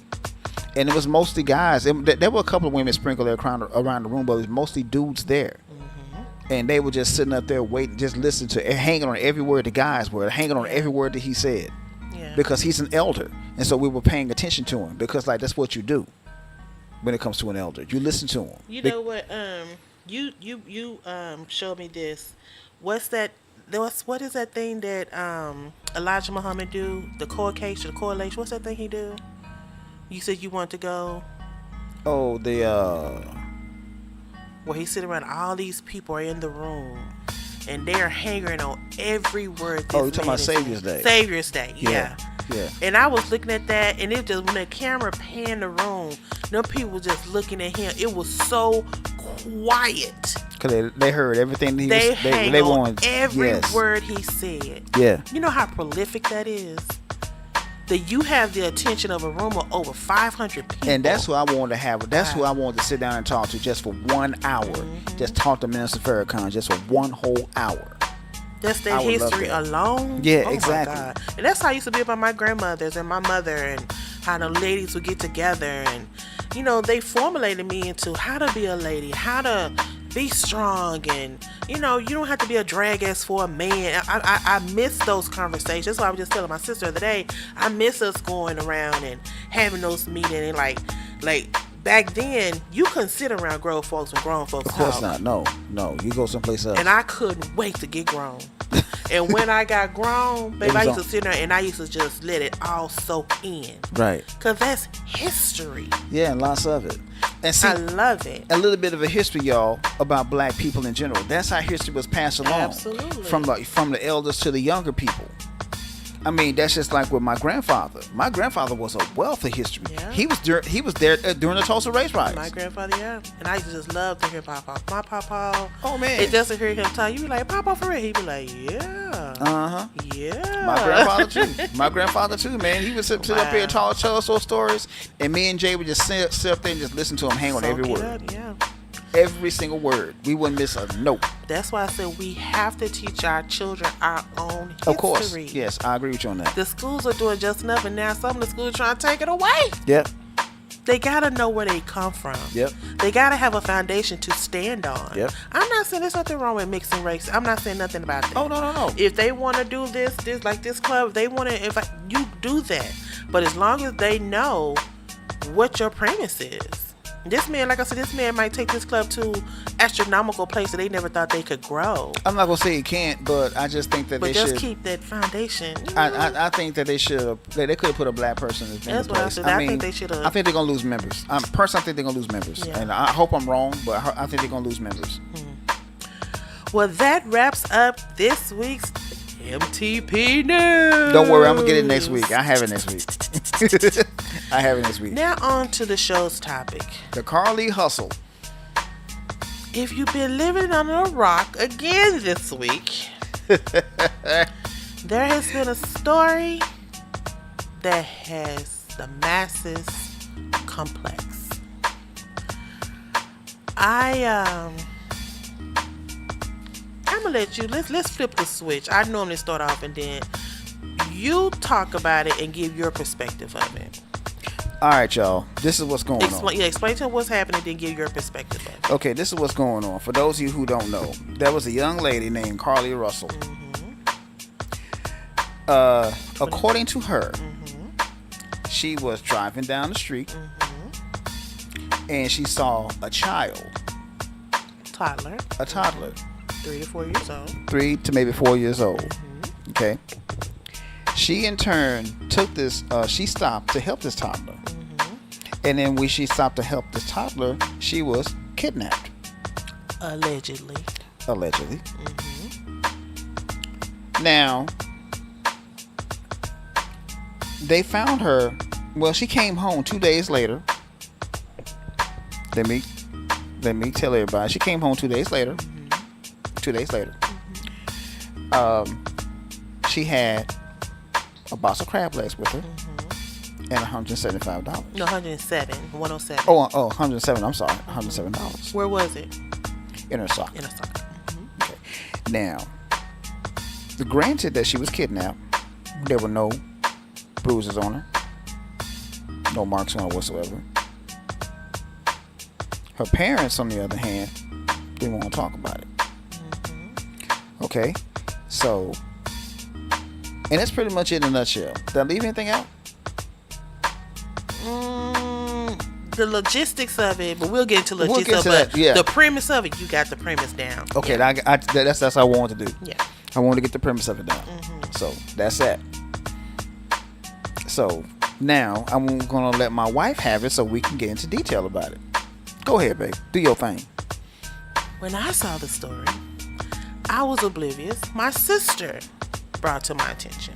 Because I don't really be hanging on social media like that. Right. And I guess something must have flashed on TikTok, Instagram, or Facebook or whatever. That everybody was put up there. They did like a flyer. Yeah. Help us find this, find Carlee Russell. Right.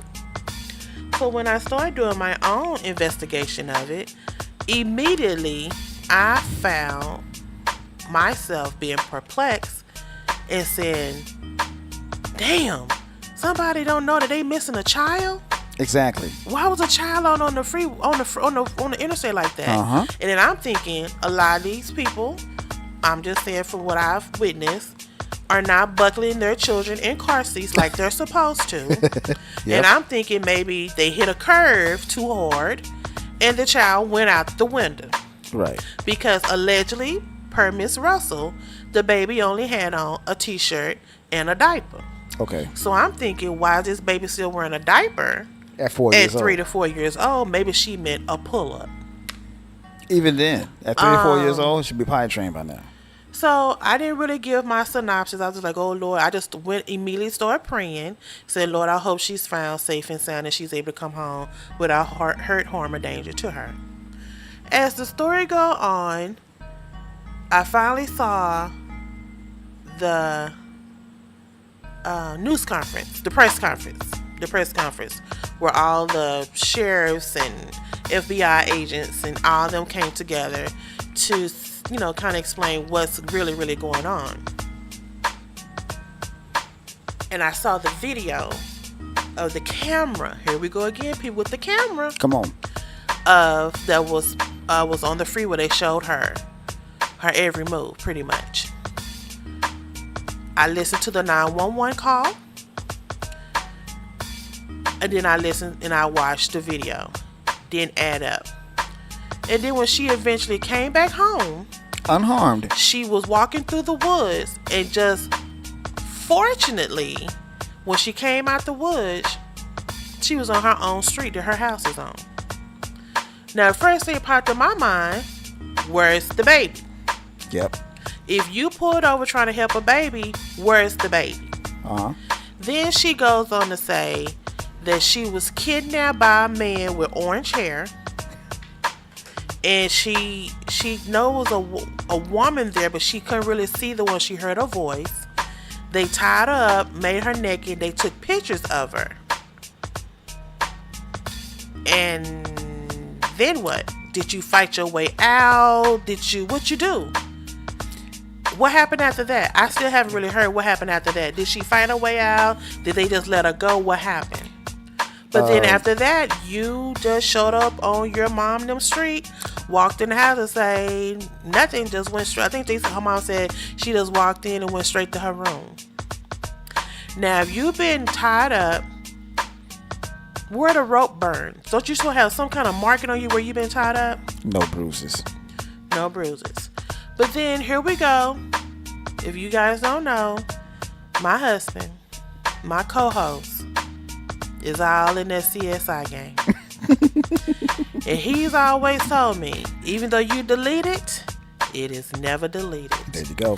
So they so happen to, in her car, and first of all, I'm listening to other people talk about the story, and it's in Alabama, if you haven't heard.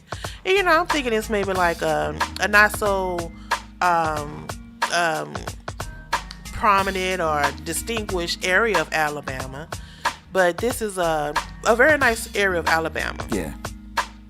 And when she told the dispatcher, when she was calling 911, what kind of car she drive, I was like, okay, she drove a Mercedes-Benz. Okay.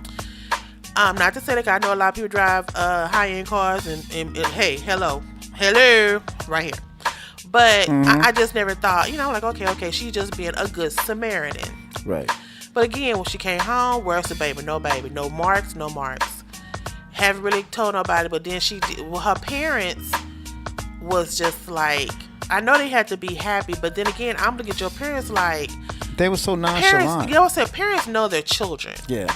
And if my child walks in the door, just walks straight to her room, and I'm thinking, wait a minute now, Did you've just been get gone kidnapped? for 48 hours. Yeah. And when the police pulled up on her car, they found a wig, her purse, her cell phone, her smartwatch. But on the camera at her job, they showed that she had took a robe, and she stopped at Target and got her some snacks. And on the camera, they show her going in her back seat, getting the robe and the snacks, and walking into the woods. Now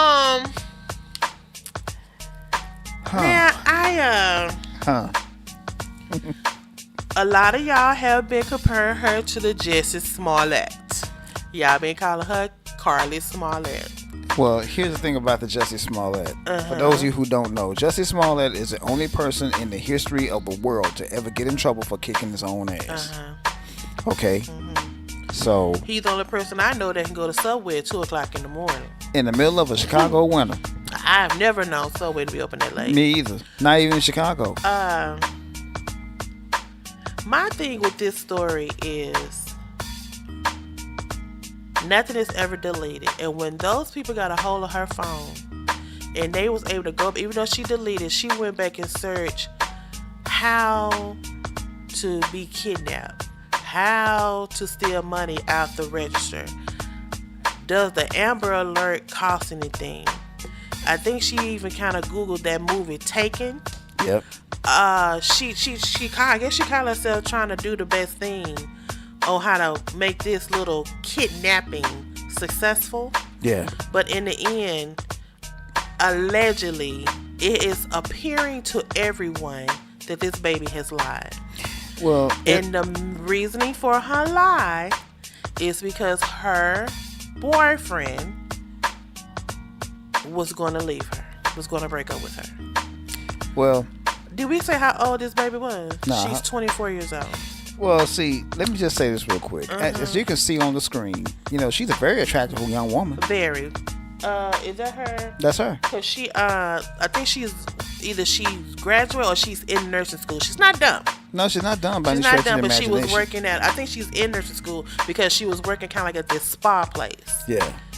I'm so overwhelmed by this story because, as mentioned on this podcast many times before, I am pro-woman. No doubt. Hear me roar. Yes, indeed. I am pro-black woman.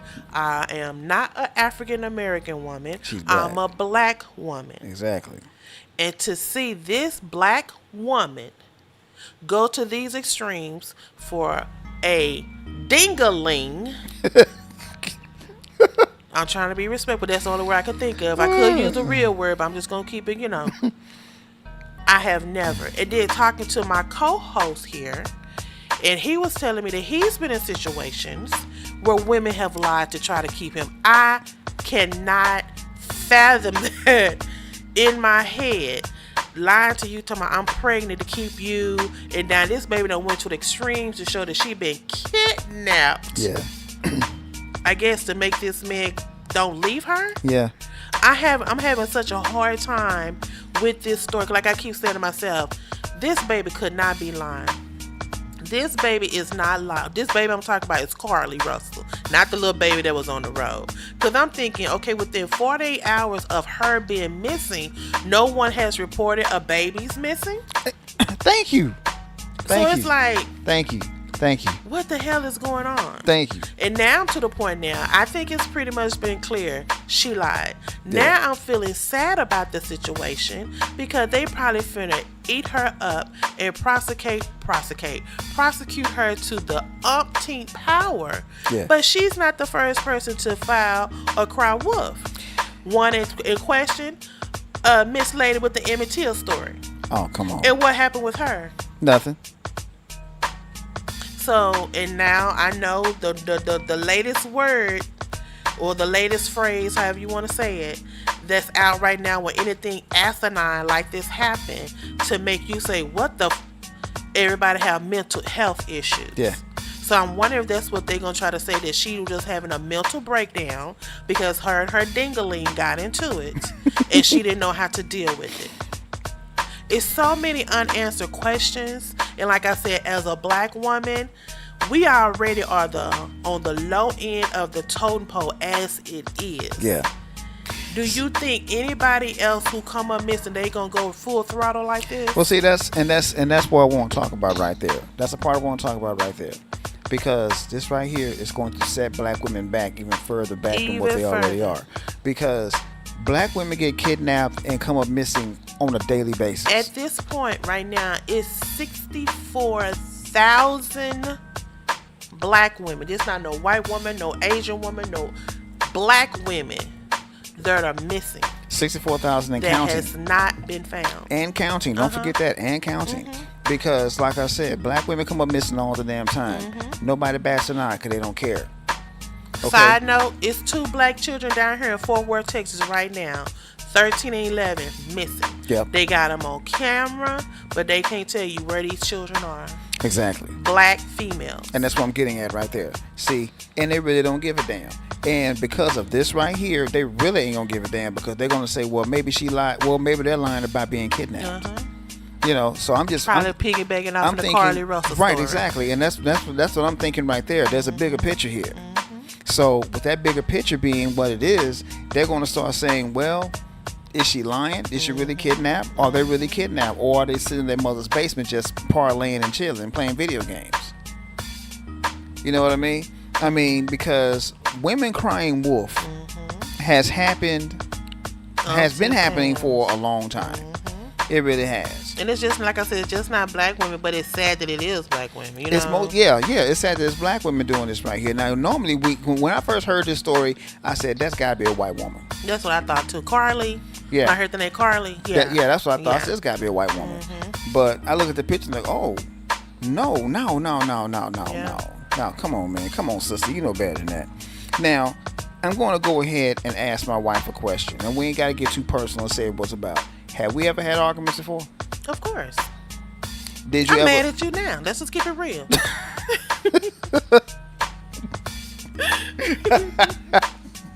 I mean, yeah. And you know, and I wouldn't have any, if we was in a, and I think I said this before too, if I had a relationship and we're not going back and forth, I don't want it. Something wrong. I do not want Something it. is wrong. Something is wrong. I No. agree with you on that. But my point is this right here. Even though my wife has been mad at me and I've been mad at her. Which I don't know why, but you know. Anyway. It is what it is. Anyway. She has never said I'm gonna leave and not come back. She ain't ever lied and said she was gonna kidnap herself or none of this shit. You know, she ain't never done none of that. Definitely ain't gonna say I'm pregnant. And you gonna look at me like, for real? you pregnant? Come on now. Come on, people. Oh Lordy. But yeah, that's I mean, that's what I'm getting at right there. I mean, you know, you're gonna have issues with your significant other. That happens, man. I mean, she just made it so hard for black women to be taken seriously and to be believed. And that's my biggest deal right there. That's my biggest deal right there. This is going to hurt black women even worse, because black women are already, like you said, at the low end of the totem pole. They're overly sexually exploited, which I got a couple stories I want to talk about on that. They're perceived as being angry all the time. Angry black woman. Right. And now this right here. Yeah. This is not a good thing. Nope. And that's why it hurts me to my core. Because like I said, I am a black woman. Yeah, I know we have arguments and we go through things as women with men. But you have to me, this just my perspective. I'm not gonna lower my standards, my moral compass, or make up a lie to try to keep you. And to make up a lie on this magnitude is unfathomable. Yeah, this is a young woman. This ain't no old. Well, I'm old hoe. This ain't no old woman. This is somebody, she hasn't quite lived. Or maybe she have. Maybe she done been through so much I couldn't even imagine. But to go to those extremes, to keep a man, I know people say whatever they want to. This not even your husband. For real. Let's just keep it real. That's the only thing. Yeah, Something you would do for your husband. This No is doubt. just your dingling. Yeah. I know they've been together a couple of years, but you see what he done? Now that it's perceived that she's lied, she is nowhere on his social media footprint. Oh, yeah. So if you really love her like you said you were, you was all on social media crying, talking about, I didn't have nothing to do with this. I love her. Please bring her home. She's asleep, blah, blah, blah, blah. So why did you take everything down? Because nothing really has been said what happened. No. So he's alluding to, he thinks she lying too. That's how I'm taking it. That's exactly what's going So on. why would you take everything of her off your pages, off your social media? Good question. Excuse me. And again, to hear his sister, because supposedly she was on the phone with his sister. Right. And then her sister has gave her story, and she said that her brother, which is Carlee's boyfriend, nor her had no clue that she had fabricated a story to this magnitude. Right. And now she's saying that we're going to pray for Carlee's mind. Again, mind, which lead to what? Mental health. Yeah. You just can't tell me this is the first time this child has showed signs of mental health. For real. I know things happen in the blink of an eye. People, like they say, that show I used to look at, oh, that was my favorite show too. Snapped. I understand people snap. I honestly do. But this is on another level that you're going to have so many consequences, so many FBI agents and CSI agents and state troopers, and they're trying to punish her. And they're going to. They're trying to punish her. They feel like she should be arrested. They're going to punish her too. And they're gonna give her a hard walk. Walking a green mile. She gonna walk a hard green mile. You ain't lying. All because of a lie. Yeah. Do you know? And what hurt my heart too? Let me see if I can find this lady name. It's a young lady. Well, it's a mother who's out there tromping the streets with these other people and Carlee's mom, trying to make people aware of her disappearance. And this woman's daughter is missing at the very moment. Right. And she is not even knowing if her daughter is alive or not. But she's out here with Carlee Russell's family and friends Looking for her. And she wasn't even missing. Do you know how that must make that woman feel? Oh, yeah. Because then it made me feel like, what the hell am I doing? Exactly. I don't know. And then, like, I would listen to Tariq Nasheed. Shout out to him. Yeah. He did make a good point. Why did they go so hard? This is the first time a black woman has ever came up missing that I've seen them go this hard for. I can tell you exactly why they went so hard for it. They knew she was lying. And that's what he kept saying. He said they knew from the giddy up when they checked her phone that she was lying. And all this history she done pulled. Yeah. She pulled so much history on how to be kidnapped and tried to delete it. Yeah. That is crazy. Yeah. And then listen to her boss and her job. That's what got me too. He said, well, if she did take money from my register, she's going to be fired. This baby is missing. You talking about firing her? And so I read a story today. Since it's been assumed that she lied, she done lost her job. Of course. You done lost your job, girl. But here's the really sad part about it. Nobody in their right mind will hire her now. Nobody's going to hire her. She has ruined her whole damn career. Even if she finishes nursing school, she still won't get hired unless she's an independent nurse. She go her, like I said, her own private practice. And even then, nobody will take her seriously. No, because you might be telling me I have lockjaw and I ain't nothing wrong with me. Exactly. No. And that's where they're going to see it. So, but that's the reason why they went so hard for her, because they knew she was lying. And so they did this straight up just so they could undermine black people in general, not just black women, but black people in general. Okay, because the first thing because they already think that black people ain't nothing but a whole bunch of con artists. Right, so I just Now, say, who lies cops, more than a white person? Exactly. That's why I brought up this is not the first time somebody done call fire. White people do it all the time. Thank you.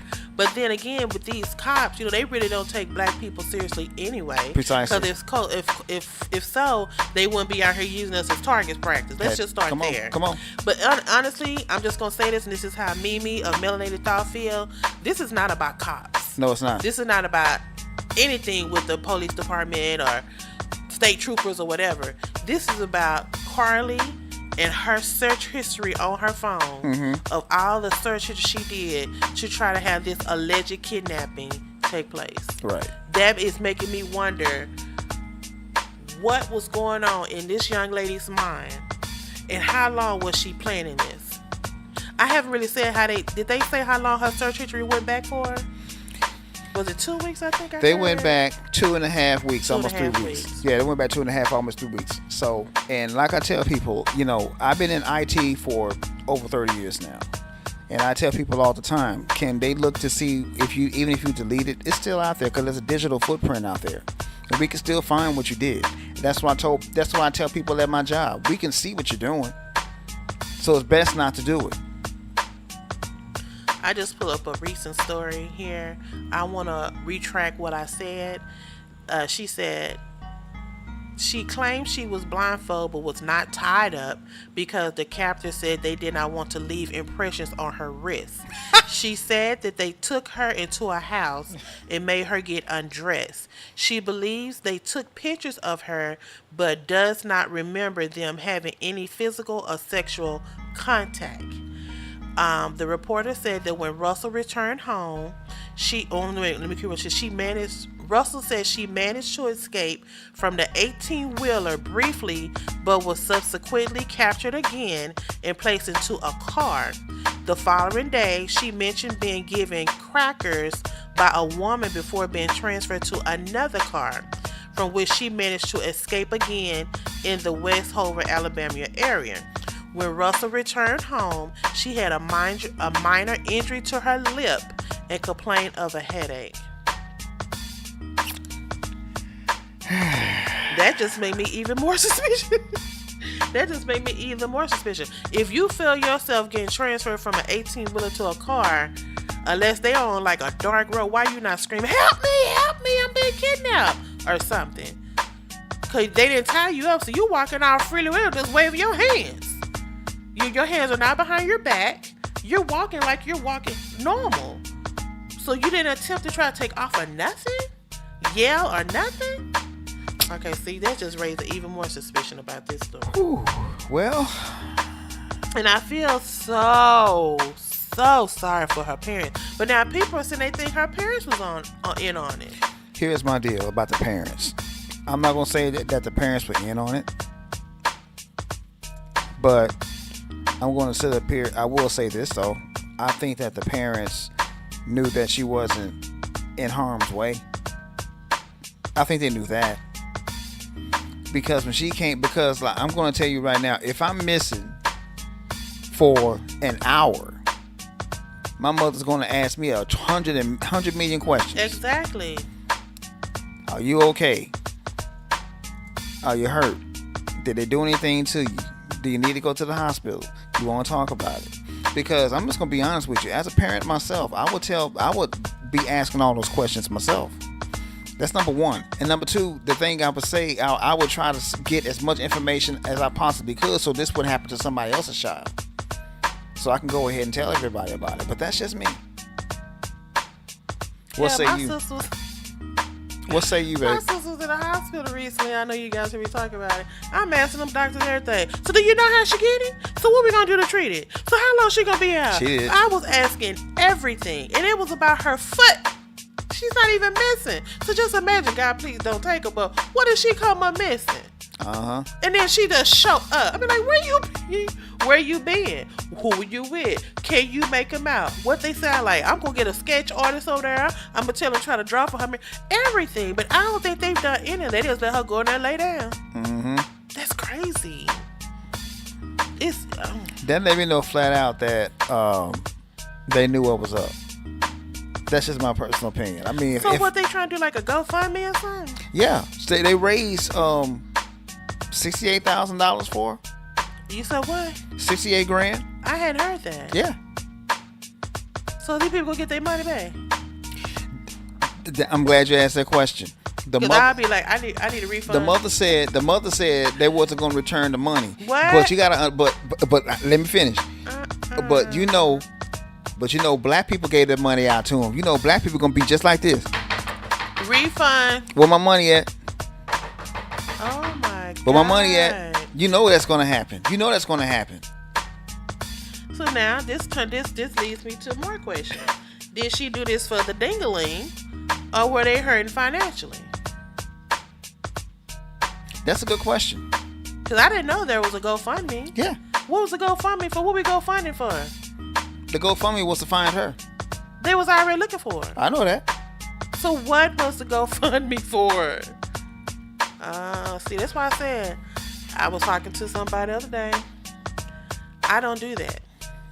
Unless I personally know know them, nah. I'm the and same I done way. heard the story, seen the story, Right. touched the story, smelled the story. Right. I have never donated to GoFundMe. Me either. Now, I've sent I people take that something back. for a Cash App, but it's because I knew what it was and where it was going. I take that back. I have done GoFundMe one time, but that's because Tariq Nasheed was doing the movie. And so I gave me a few dollars to finish up his movie. That's about it. Other than that, I've never done GoFundMe. I'm leery of that. But Tariq said, and Tariq had there was a stipulation when I donated to Tariq. If he didn't do the movie, he'd give you the money back. He ended up doing the movie. That was Hidden Colors 5, I think. Because she fought for her life. How you gonna fall for your life? You're not even tied up. And no bruises on you. None. I hate that they finna make an example out of her, and I think they gonna take it to the umpteenth power. I agree. Even if somebody do come up and they be like, don't say nothing. Yeah. Don't even say, like, they're not gonna take us serious, no way. No. Lord have mercy. It's messed up, man. I mean, this is going to set, like I said, not just black women, but black people in general. It's going to set us back another 600 to 800 years, because every time somebody says, "Oh, XYZ black person is missing," they're not going to believe it. They're not going to believe it. You and me both know that. Absolutely.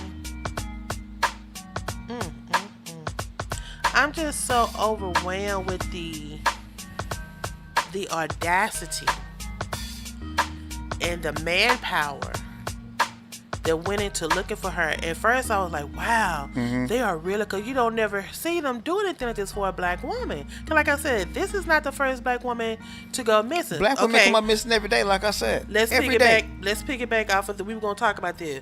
The girl that's over there in Dubai. Oh, yeah. Let's talk about that. Okay. Let's talk about that. She's over there acting an ass. Mm-hmm. They done pretty much locked up.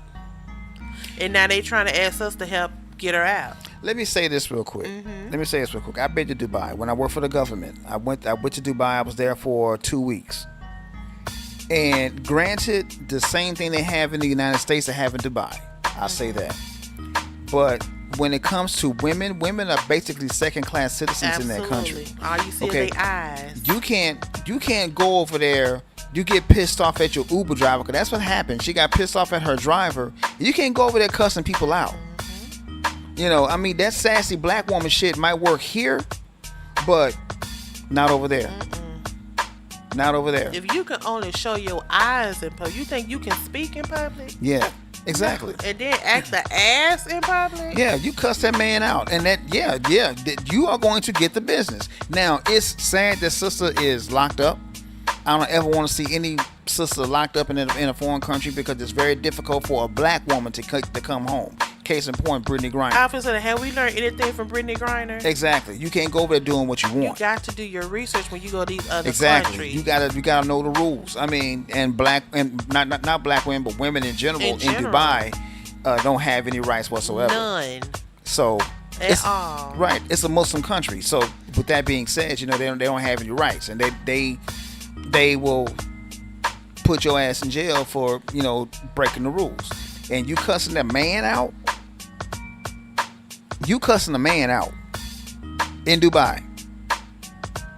And so now here this child is really needing help. She probably really do need money for a GoFundMe. But I'm a little leery. Yeah. I'm a little leery. Yep. Because it's like, well, they tell you, do your research before you go to these other countries. You can't go there and keep it your same lingo, attitude. This is me. This is what it is. Ain't nobody gonna disrespect me. You have to change your whole demeanor because you might end up without your organs. Or you might not make come back home, or you might get locked up. Come on now. And here she is. Locked up. And she from Texas, Houston, Texas. Houston, Texas. Houston, H-Town. So that's why I say she cussed the man out. That's pretty much what she did. And speaking of somebody going out of the country, Suki Hana. Now, I hadn't heard this. Lord. Now, let me just say this real quick. Last week, I wanted to do a show about the Ratchet Revolution. I mean, the Ratchet Renaissance. And I'll explain that in a minute. Suki Hana goes over to England. There's a video of her talking all kinds of loud, talking crazy and shit, talking about she going to England to get her pussy ate and her asshole licked and shit like that. And white women and white people in general, not just the white women, were looking at her like, damn, really? I told you that's how those black American women act. I have not heard this story. Look that up. I'm not making this up. I am not making this up. I am not making this up. Okay. And what happened? Nothing happened to her. That's not the point. The point is she went over there acting like that. Come on, man.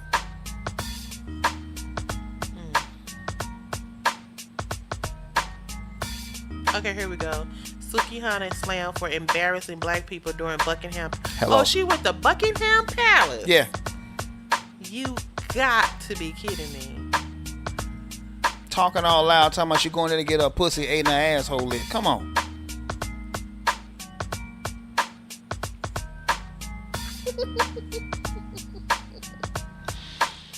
I'm trying to get my coochie stretch. See? I'm trying to get my coochie stretch and ate a nigga ass. See? We'll be eating nigga ass today. I was trying to be classy, but business class is good enough. Cause Suki international now. Oh, that old saying, money don't buy class. When it's, I'll tell you that is this right here. Oh my God.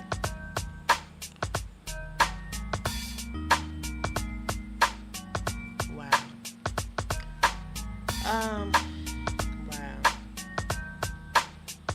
Wow. Yeah, they coming down hard on them. Yeah. I'm reading some of the comments. Money do not buy class, baby. First of all, you ought to be fortunate to go over there. Because I don't even know nothing you did to make you be able to go over there anyway. Her music is trash. Her music is straight up trash. All she talking about is fucking. That's it.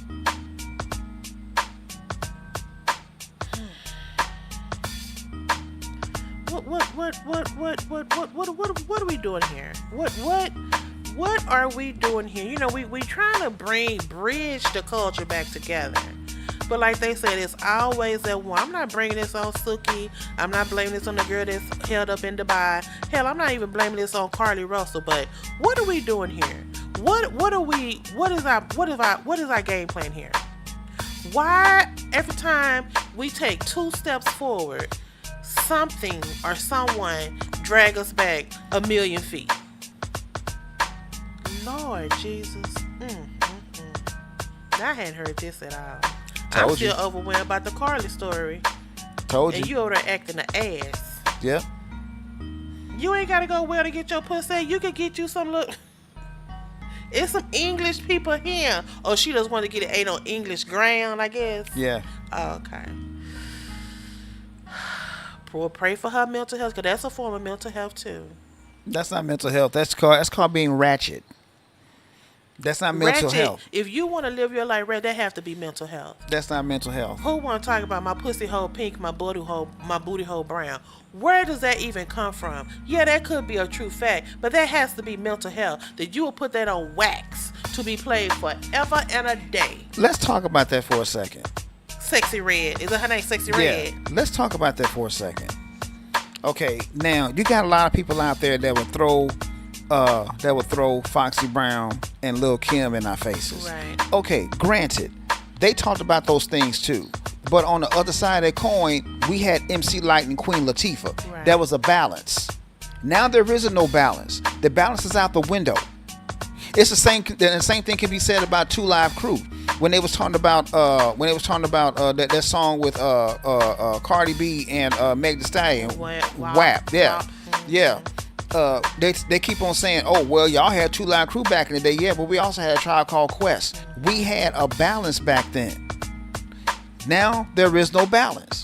Only thing you hear is ratchet. That's it. Not just on the female side, but on the male side too. That's all you hear. There's no balance for it. And the more ratchet, the more it sells. That's why I say the state of hip hop is in turmoil right now, because we don't have a balance anymore. I mean, Kendrick Lamar is getting ready to drop a new album and you never heard about it because it's not ratchet. J. Cole got some new shit out right now, but it's not ratchet, and therefore you ain't gonna hear about it. Right. Right.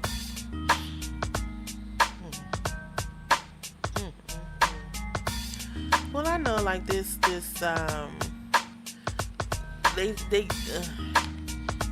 so like for a while, like I said, some of this rap music I do like, but it's because of the beat. When you sit down and listen to the word, they saying the same crazy stuff over and over and over. This girl, Sexy Red, I don't even know where she came from. I know the big controversy with her right now is that some school asked her to come and speak to the kids. And she was dressed half naked. And she was dressed like a total. She was dressed like she was going to Freaknik. She should have stayed at home. She was dressed like she was going to Freaknik. Yeah, she should have stayed at home. But the fear and the pandemonium that has gone through this nation about the Carlee Russell story, we as black women, we need to guard ourselves to the umpteen power, because with stuff like this going around, somebody's going to be gunning for you just because they know they ain't gonna come look for you. Now let me just say this real quick. Let's just be honest. Let me say this real quick. I don't make it a secret about my wife. Yeah, I love my wife to death. I would do anything in the world for my wife, and I think she knows that. But absolutely. But here's the thing about it. I love my wife, and I know that my wife would never do anything in the world to ever embarrass me or disrespect me out in public. I know that for a fact. So my point is this right here. The self-respect is going out the window anymore. I mean, and that goes for Carlee Russell and everybody else we just mentioned. There's no self-respect anymore. Yeah. And that's part of the problem. That's what I'm saying. It's like they gonna be gunning for you anyway, because they know you're not gonna be taken seriously. That's exactly it. And if you do come up kidnapping, you taken, they're not gonna look for you. They're not gonna look for you at all. So they're gonna think, again, somebody's crying wolf. Yeah, they're lying. And it could be someone who's honestly out here doing the damn thing, working hard, probably got to work late, take care of herself, go to school, right, and somebody catch her slipping, and she's innocent, right, because of this negativity, and I meant to say negativity that's been going on. This baby probably will never be found or even searched for because of what's been going on here the last week or two. That was one of my favorite shows too. I'm glad you brought that up. That's one of my favorite shows. Remember that show, The Positivity versus Negativity? I love that show. That's one of my favorites, man. Yeah. So when is this gonna stop? It's not going to stop. Like I said, everybody want 15 minutes of fame, but get your 15 minutes of fame another way. I agree. It's the same deal with this Sukihana crap. Now, the reason why I brought up Sukihana, because like there was a Twitter video of her that leaked on Twitter of her, masturbating, and she was, squirting all over the place. And yeah. So that's why I don't do social media. See, that's why I don't do that. I just when did this happen? This happened a couple of weeks ago. Oh my God. See, exactly. I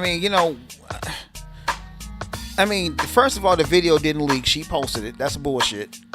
how can y'all put stuff like that? But they all, because you give your opinion about something political, they put you in Facebook jail. Yeah. But she on here busted open. Yeah. Literally. And it went viral. Yeah. It went viral. Wow. And then, it eventually got taken down. But still, so people are already probably posting and download to their own personal archive. There you go. And they said it was a leak, but stuff like that don't leak. That's bullshit. Stuff like that don't leak. Come on. Who leaked it? If she was masturbate mean one solo dolo. Yeah, so she who was, leaked it? and she filmed it herself on her phone. So who leaked it? She leaked it. It wasn't a leak. Like I said, she didn't leak that. That shit wasn't a leak. She leaked it her damn self. I guess she just, I don't know. Get a job. Get a job. If you're running low on cash and you're trying to keep yourself, if you call this being relevant, trying to make money, go get a job. Because some of the stuff these people are doing now to keep themselves relevant is crazy. Completely unnecessary, in my opinion. Jesus. Lord have mercy. But see, that's why I want to talk about last week. We didn't do a show last week, but that's okay, though. This one is better. Yeah. This one is way better. We're combining them. Exactly. We're combining the shows, so, But, yeah, the Ratchet Renaissance has been going on for, I want to say what would you guess, babe, when people started being just extremely ratchet for no reason? Honestly, some of them have been okay, but when they started doing this reality TV, and you have to be better than the other person, you gotta one up the other person so you continue getting that reality check. It's when it all started for me. We've always had them borderline ratchets. You know what I'm saying? Yeah. Like your Grace Jones. You be like, what the hell Grace Jones got on? But it wasn't like this shit that's out here now. But that was a balance, though, baby. Remember what I'm talking about? The balance. That's that what was I'm a saying. balance. That was always a balance. She was double dutching that line. She knew how far to cross. Yeah, let's just look at Boy George. Boy George knew how far to cross. Yeah. But they didn't really this stuff that's out now. Yeah. But then a lot of people start talking about because of Jerry Springer. Yeah. And stuff like that. Yeah. But I really think when it becomes to black people, it's these reality shows because they trying to one up each other, make it seem like their storylines are so no sir, no ma'am. I think that I agree with you on that. I think this shit started with the very first Love in Hip Hop. Remember that? Mm-hmm. Because they. But you know what? When they first, let me see. First one. I say the first one. I say the first one because like it's almost immediate when women started fighting on that show, and the more fights they had on that show, the higher the ratings got. Well, now when the first one came out, I liked it because it just to me it showed black people with wealth and how they was living. Like the one that's married to medicine, those are all black doctors. Yeah. Or either they were married to a black doctor or they are a black doctor. But then after a while, that became ratchet. Yeah. Like when it first came out, just like it was Atlanta okay. Housewives. Yeah, like Atlanta. When it first came out, it was so inspiring to see that many black people living in big mansions in Atlanta, Georgia, or any part of Georgia, maintaining and doing that. They're not rappers. They're not NFL player. They're out here with jobs just made it. Yeah. Well, some of them are. Yeah. But then after a while, it became ratchet. Yeah. And I was surprised too. Even the white show, like your household Beverly Hills, people in Beverly Hills throwing drinks on each other. Yeah. It's like, do you do that because you're trying to make the show interesting? Are these producers making y'all say be ratchet? It's pathetic. But yeah, when they first came out, it was interesting. I was on board. But I haven't looked. I mean, I used to be a fanatic about all the housewife shows. Mm-hmm. Miami, Beverly Hills, Atlanta. I even caught the one that was here from Dallas. I haven't seen that one for so long. Mm-hmm. I don't even know if they're doing the one for Dallas anymore. Mm-hmm. Because it was interesting, especially like the one for Dallas used to show all the different sides. Like, oh yeah. And when they came to my office building, they was filming in the building I worked out. I'm like, well, that's my thing, I was excited. Then after a while, that became ratchet. Mm-hmm. So it's like when they first came out, it was cool. Mm-hmm. But then after the years like that, I don't know. Yeah. I just don't know. That's why I call it. And then that's what made it so ratchet, that it was black women. And that's the thing about it. See, they equate ratchetness with black culture. Mm-hmm. No, that's just a small percentage of black culture. And then even the men, like some of the rappers that was on some like the Love and Hip Hop, it shows how they, how they got started, how they are now. They was hot back in the day, and they still trying to make music now. That was cool and all. Yeah. And then now some of these men is just as ratchet as the women. Exactly. That's what I'm getting at right there. I don't get it. again, like I said before, we're fighting so hard to even come up out that dark cloud that shadows the black culture anyway.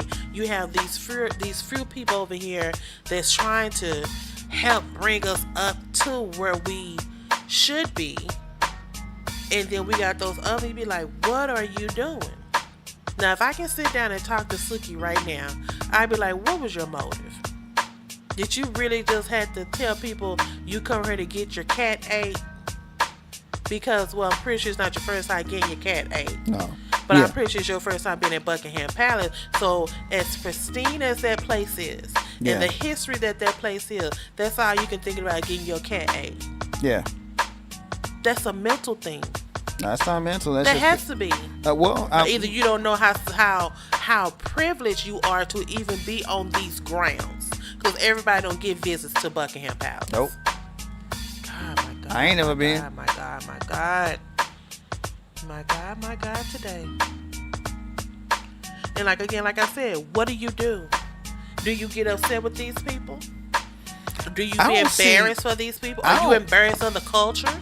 I think it's a black eye on black culture in general, but that's just my personal opinion. And the reason why I say it's a black eye on black culture, because that's pretty much what it is, because everybody's going to look like they do right now at the negative stereotype of black people in general. And that's how they're going to see black women. Okay, see how hypersexual she is? That's how all black women are, especially the ones in the United States. You know what I mean? And so that is... It's detrimental to you as a black woman. You know this to be true yourself. It's detrimental to the development and upliftment of black women when they start doing stupid shit like this, and it goes viral. Do you not have daughters? Do you not know that there are young women that look up to from the you? age of 0? I done seen a baby in Pampers twerking. I've seen that myself. But they thought they were twerking. Yeah. Do you see people are... You can have your own mind. You don't have to do what you see, but a lot of people do what they see. Yeah. That's how children learn. Exactly. So why would you wouldn't you want to be known for something a little bit more positive than that? I agree. That you're going to be known for saying, I want to go to Buckingham Palace to get my ass ate and my pussy ate.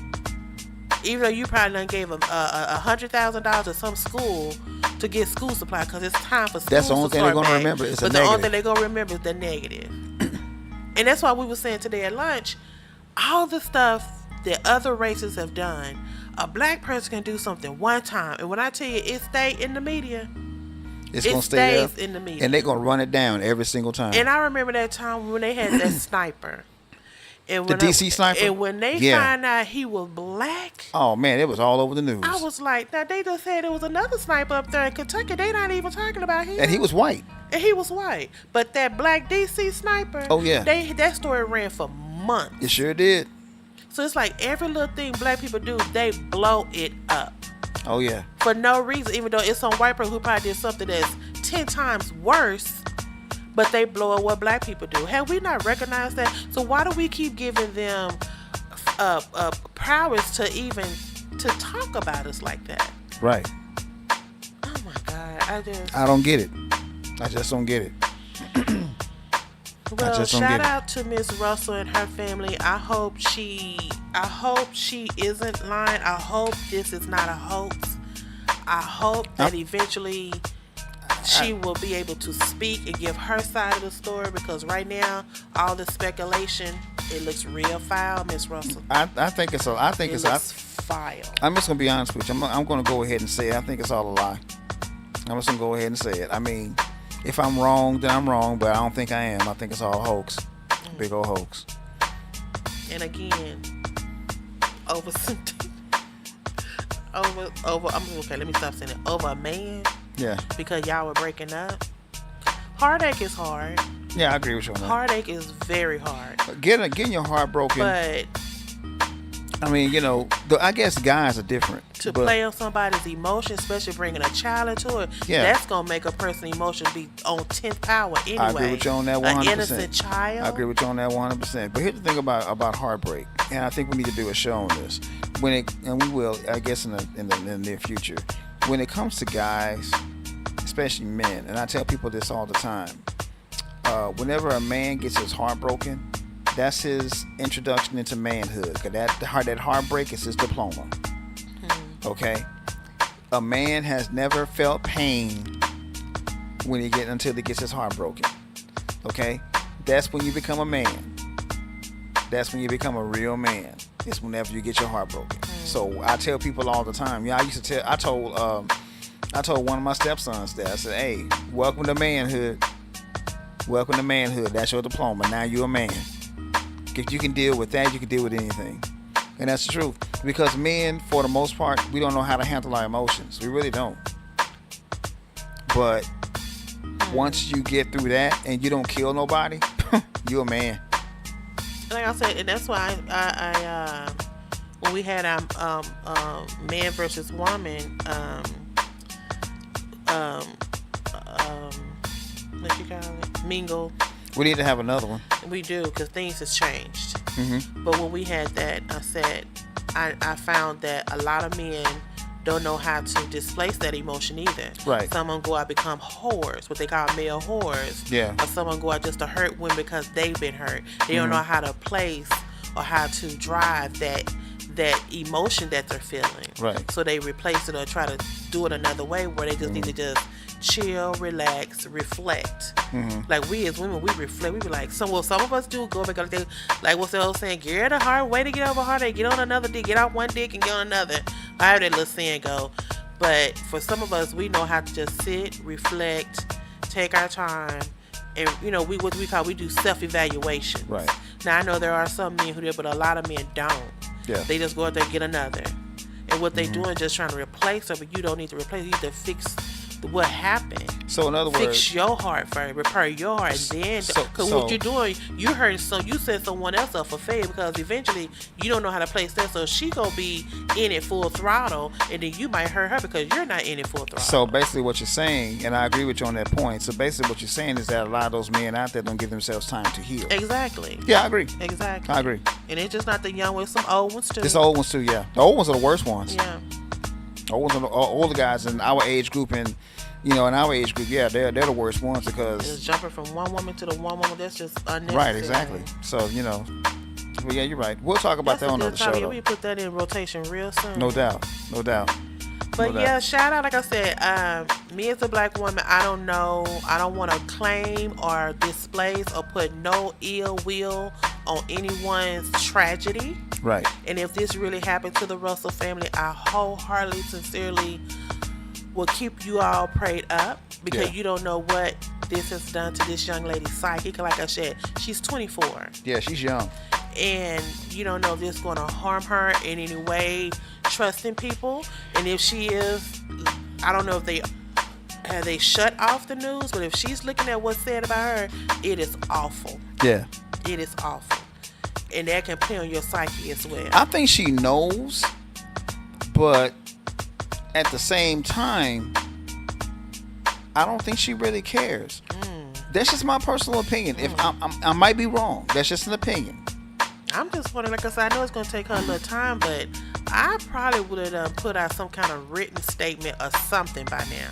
She haven't said nothing verbally, written statement through her parents, but the only thing her parents keep saying, she fought for her life. How do you know that? Well, she just told these people she wasn't tied up.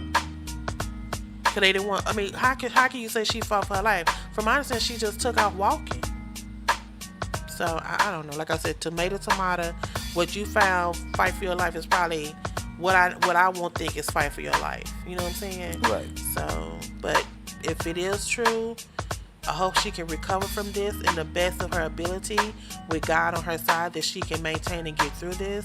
But if this has all been a hoax, baby, I cannot imagine the outcome where this is going to land her. If this is a hoax, then what's going to happen is this is going to set black people back, like I said, another 600 years.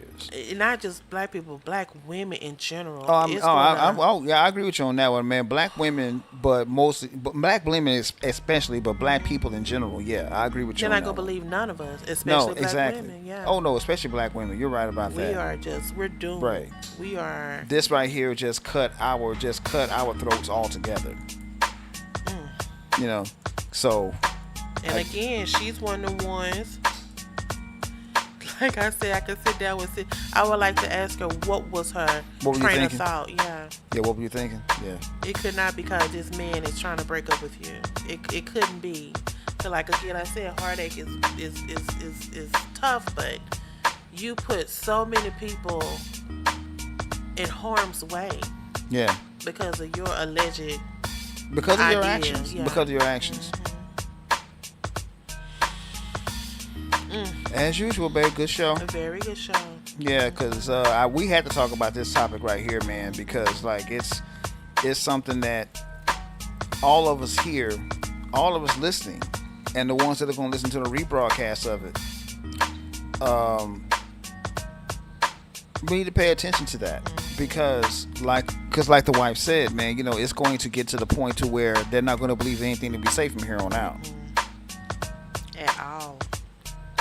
I mean, it's bad enough that we can't even get any justice in this world, and this is going to make it even worse.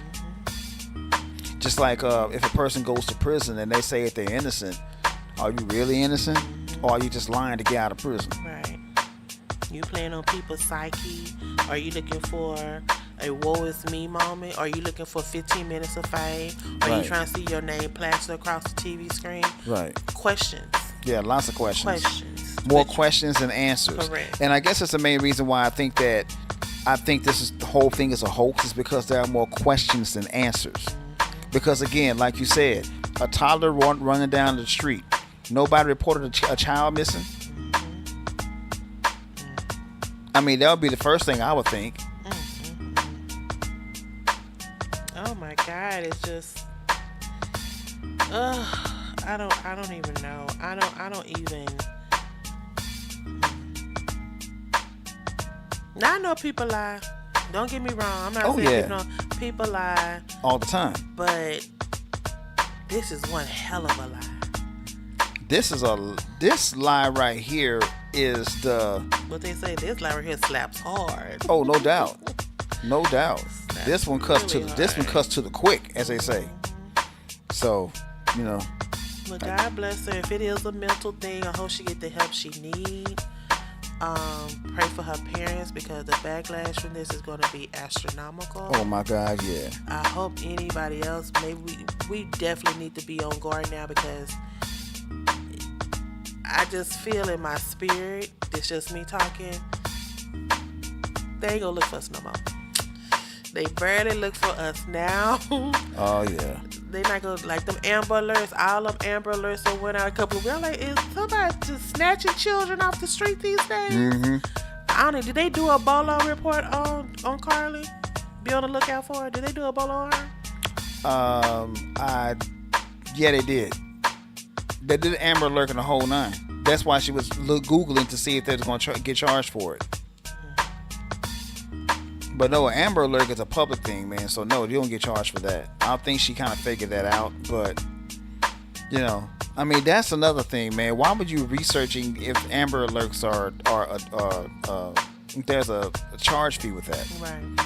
Come on, She man. Googled a lot of stuff. She Googled a lot of things, I man. wouldn't even have thought I mean, of, me either. you I would know. never thought about that. I mean, come on, man. But, you know, that's just me. But, like you said, you know, if it's a hoax, we'll find out. Yeah. But I'm thinking it's a hoax, personally. But the one that got me, like I said, Candace Owens. Oh, Lord. Now, what's her name? Candace. Is it Candace Owens? Yeah, Candace Owens, right? I don't even know her name no more. The black girl coon. What's her name? Candace Owens. She did her little spill on it. And I must admit, some of the stuff she was saying. Does it make sense? Eh, You know, every so often, the coons make sense. Doesn't happen often, but it does. But it does happen. So, what did she say? It was a hoax, pretty much. Yeah, pretty much, yeah. It was a hoax. She needs to stop lying. Blah blah blah blah.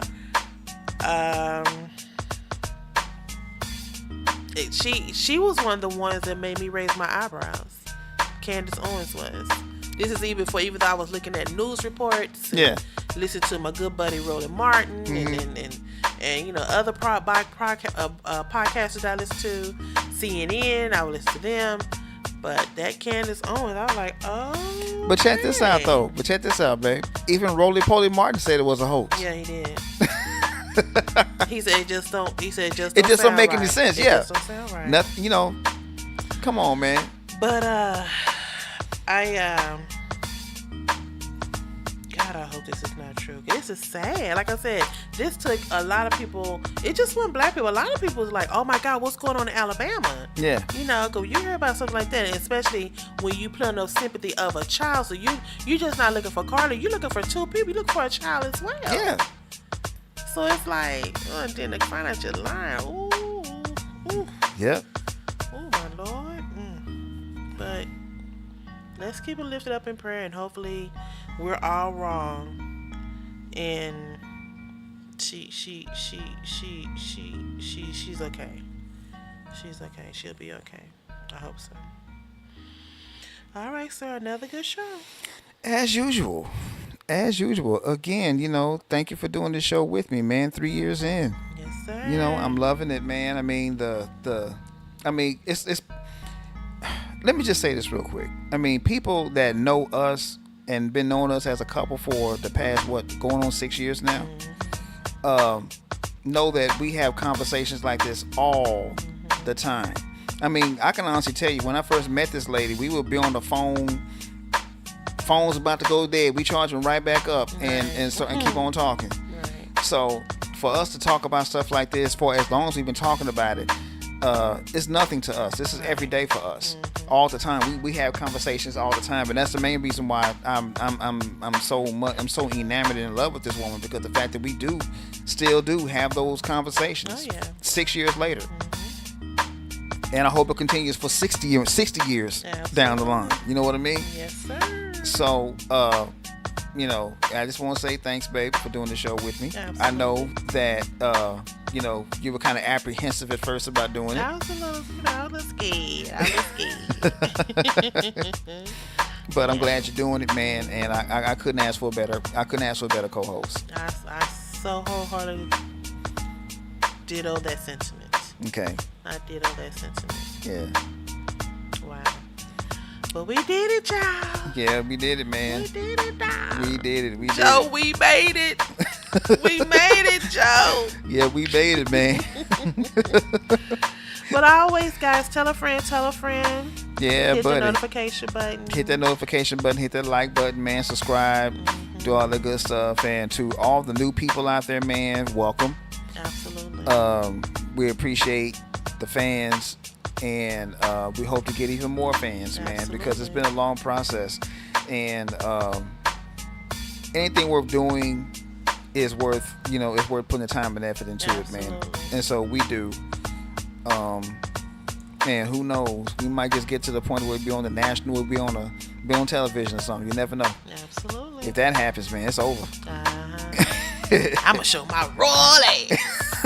I'm gonna get my 15 minutes of fame. For no, sure. I won't. What you see right here, you're gonna continue to get it. That's Exactly. one thing I'm proud of. What you see is what you get with And me. that's yet another reason why I love this woman so much, man. This is who she is, plain and simple. I mean, this ain't sugar coated or nothing like that. Does anybody who know me, when you hear me cuss, that means I just don't understand. Exactly. And I'm not a big cusser. And like I said, some of the stuff that's happening in this world, like I said, I'm not trying to become a hermit. Yeah. But some of this stuff, you feel more protected behind your own door. But I know people are coming in on people, busting in on people, Yeah, robbing man. people. Yeah. But I'm still tweaking off that story that you did earlier, man, about the lady breaking in the man's just house. breaking the house. How did you, man? What do you need? What do you need in here? Really? Come on, man. And She like she didn't get shot. They be so angry and so like definite within their. I'm like, ma'am, this is not your This is my place. house, man. Get the hell out of here. Yeah. Sad. It's sickening and it's sad. Yeah, I'm still tripping off of that, man. What they gonna say is that she had an episode of a mental breakdown. Oh yeah, that's exactly what they're gonna say. They're gonna try to sugarcoat it and say, "Oh well, she wasn't in her right mind." I bet she been in her right mind when these bullets off flying. Because she could have got shot. That's why I said, see how compassionate this man was. Because let somebody, because my dad always told me, if somebody comes up there and start, I'm gonna say it just like my daddy used to say it. Go ahead. If somebody come in there and start fucking with you, he said if you shoot him, and he said drag their ass in that house. He said 'cause they can't fucking with you. Even though you shot them and they ran out and you shot them, drag them in the house because they can't fucking with you. Yep. So that's how I live my motto. I'm over here in my own little four walls. Yep. And you feel like you gotta come up in here, whatever happens, happen. Hopefully nothing don't happen to me. But I just pray that the best is the outcome for both of us. Come on now. But if you get it, you gonna get it, and you gonna get it. I'm gonna drag you back in here so you can be like, okay, I tried to protect myself. There you go. That's exactly it. I was trying to protect myself. That's exactly it. That's exactly it. But love it, guys. Continue to pray for this country. This country is going to hell in a handbasket, but I still see some good in this world. I still see some motivated people that's out there trying to, like Pastor Haynes. I see people like that who's trying to make a difference, and I'm still going to support as much as I can. But there are some stuff out there in MTP News. Oh man. That make me say, what the? Oh yeah. All the time. Yeah. All the time. And like the little girl, the little 6-year-old, baby, please, just do, like, if you're gonna go in these positions, do your job. A lot of us are helpless. A lot of us need help, and we just not separate. I mean, I know there's some people who cry wolf, okay, but a lot of people honestly need help. And if you're gonna go in those positions where you're gonna be a servant to other people, do your job, please.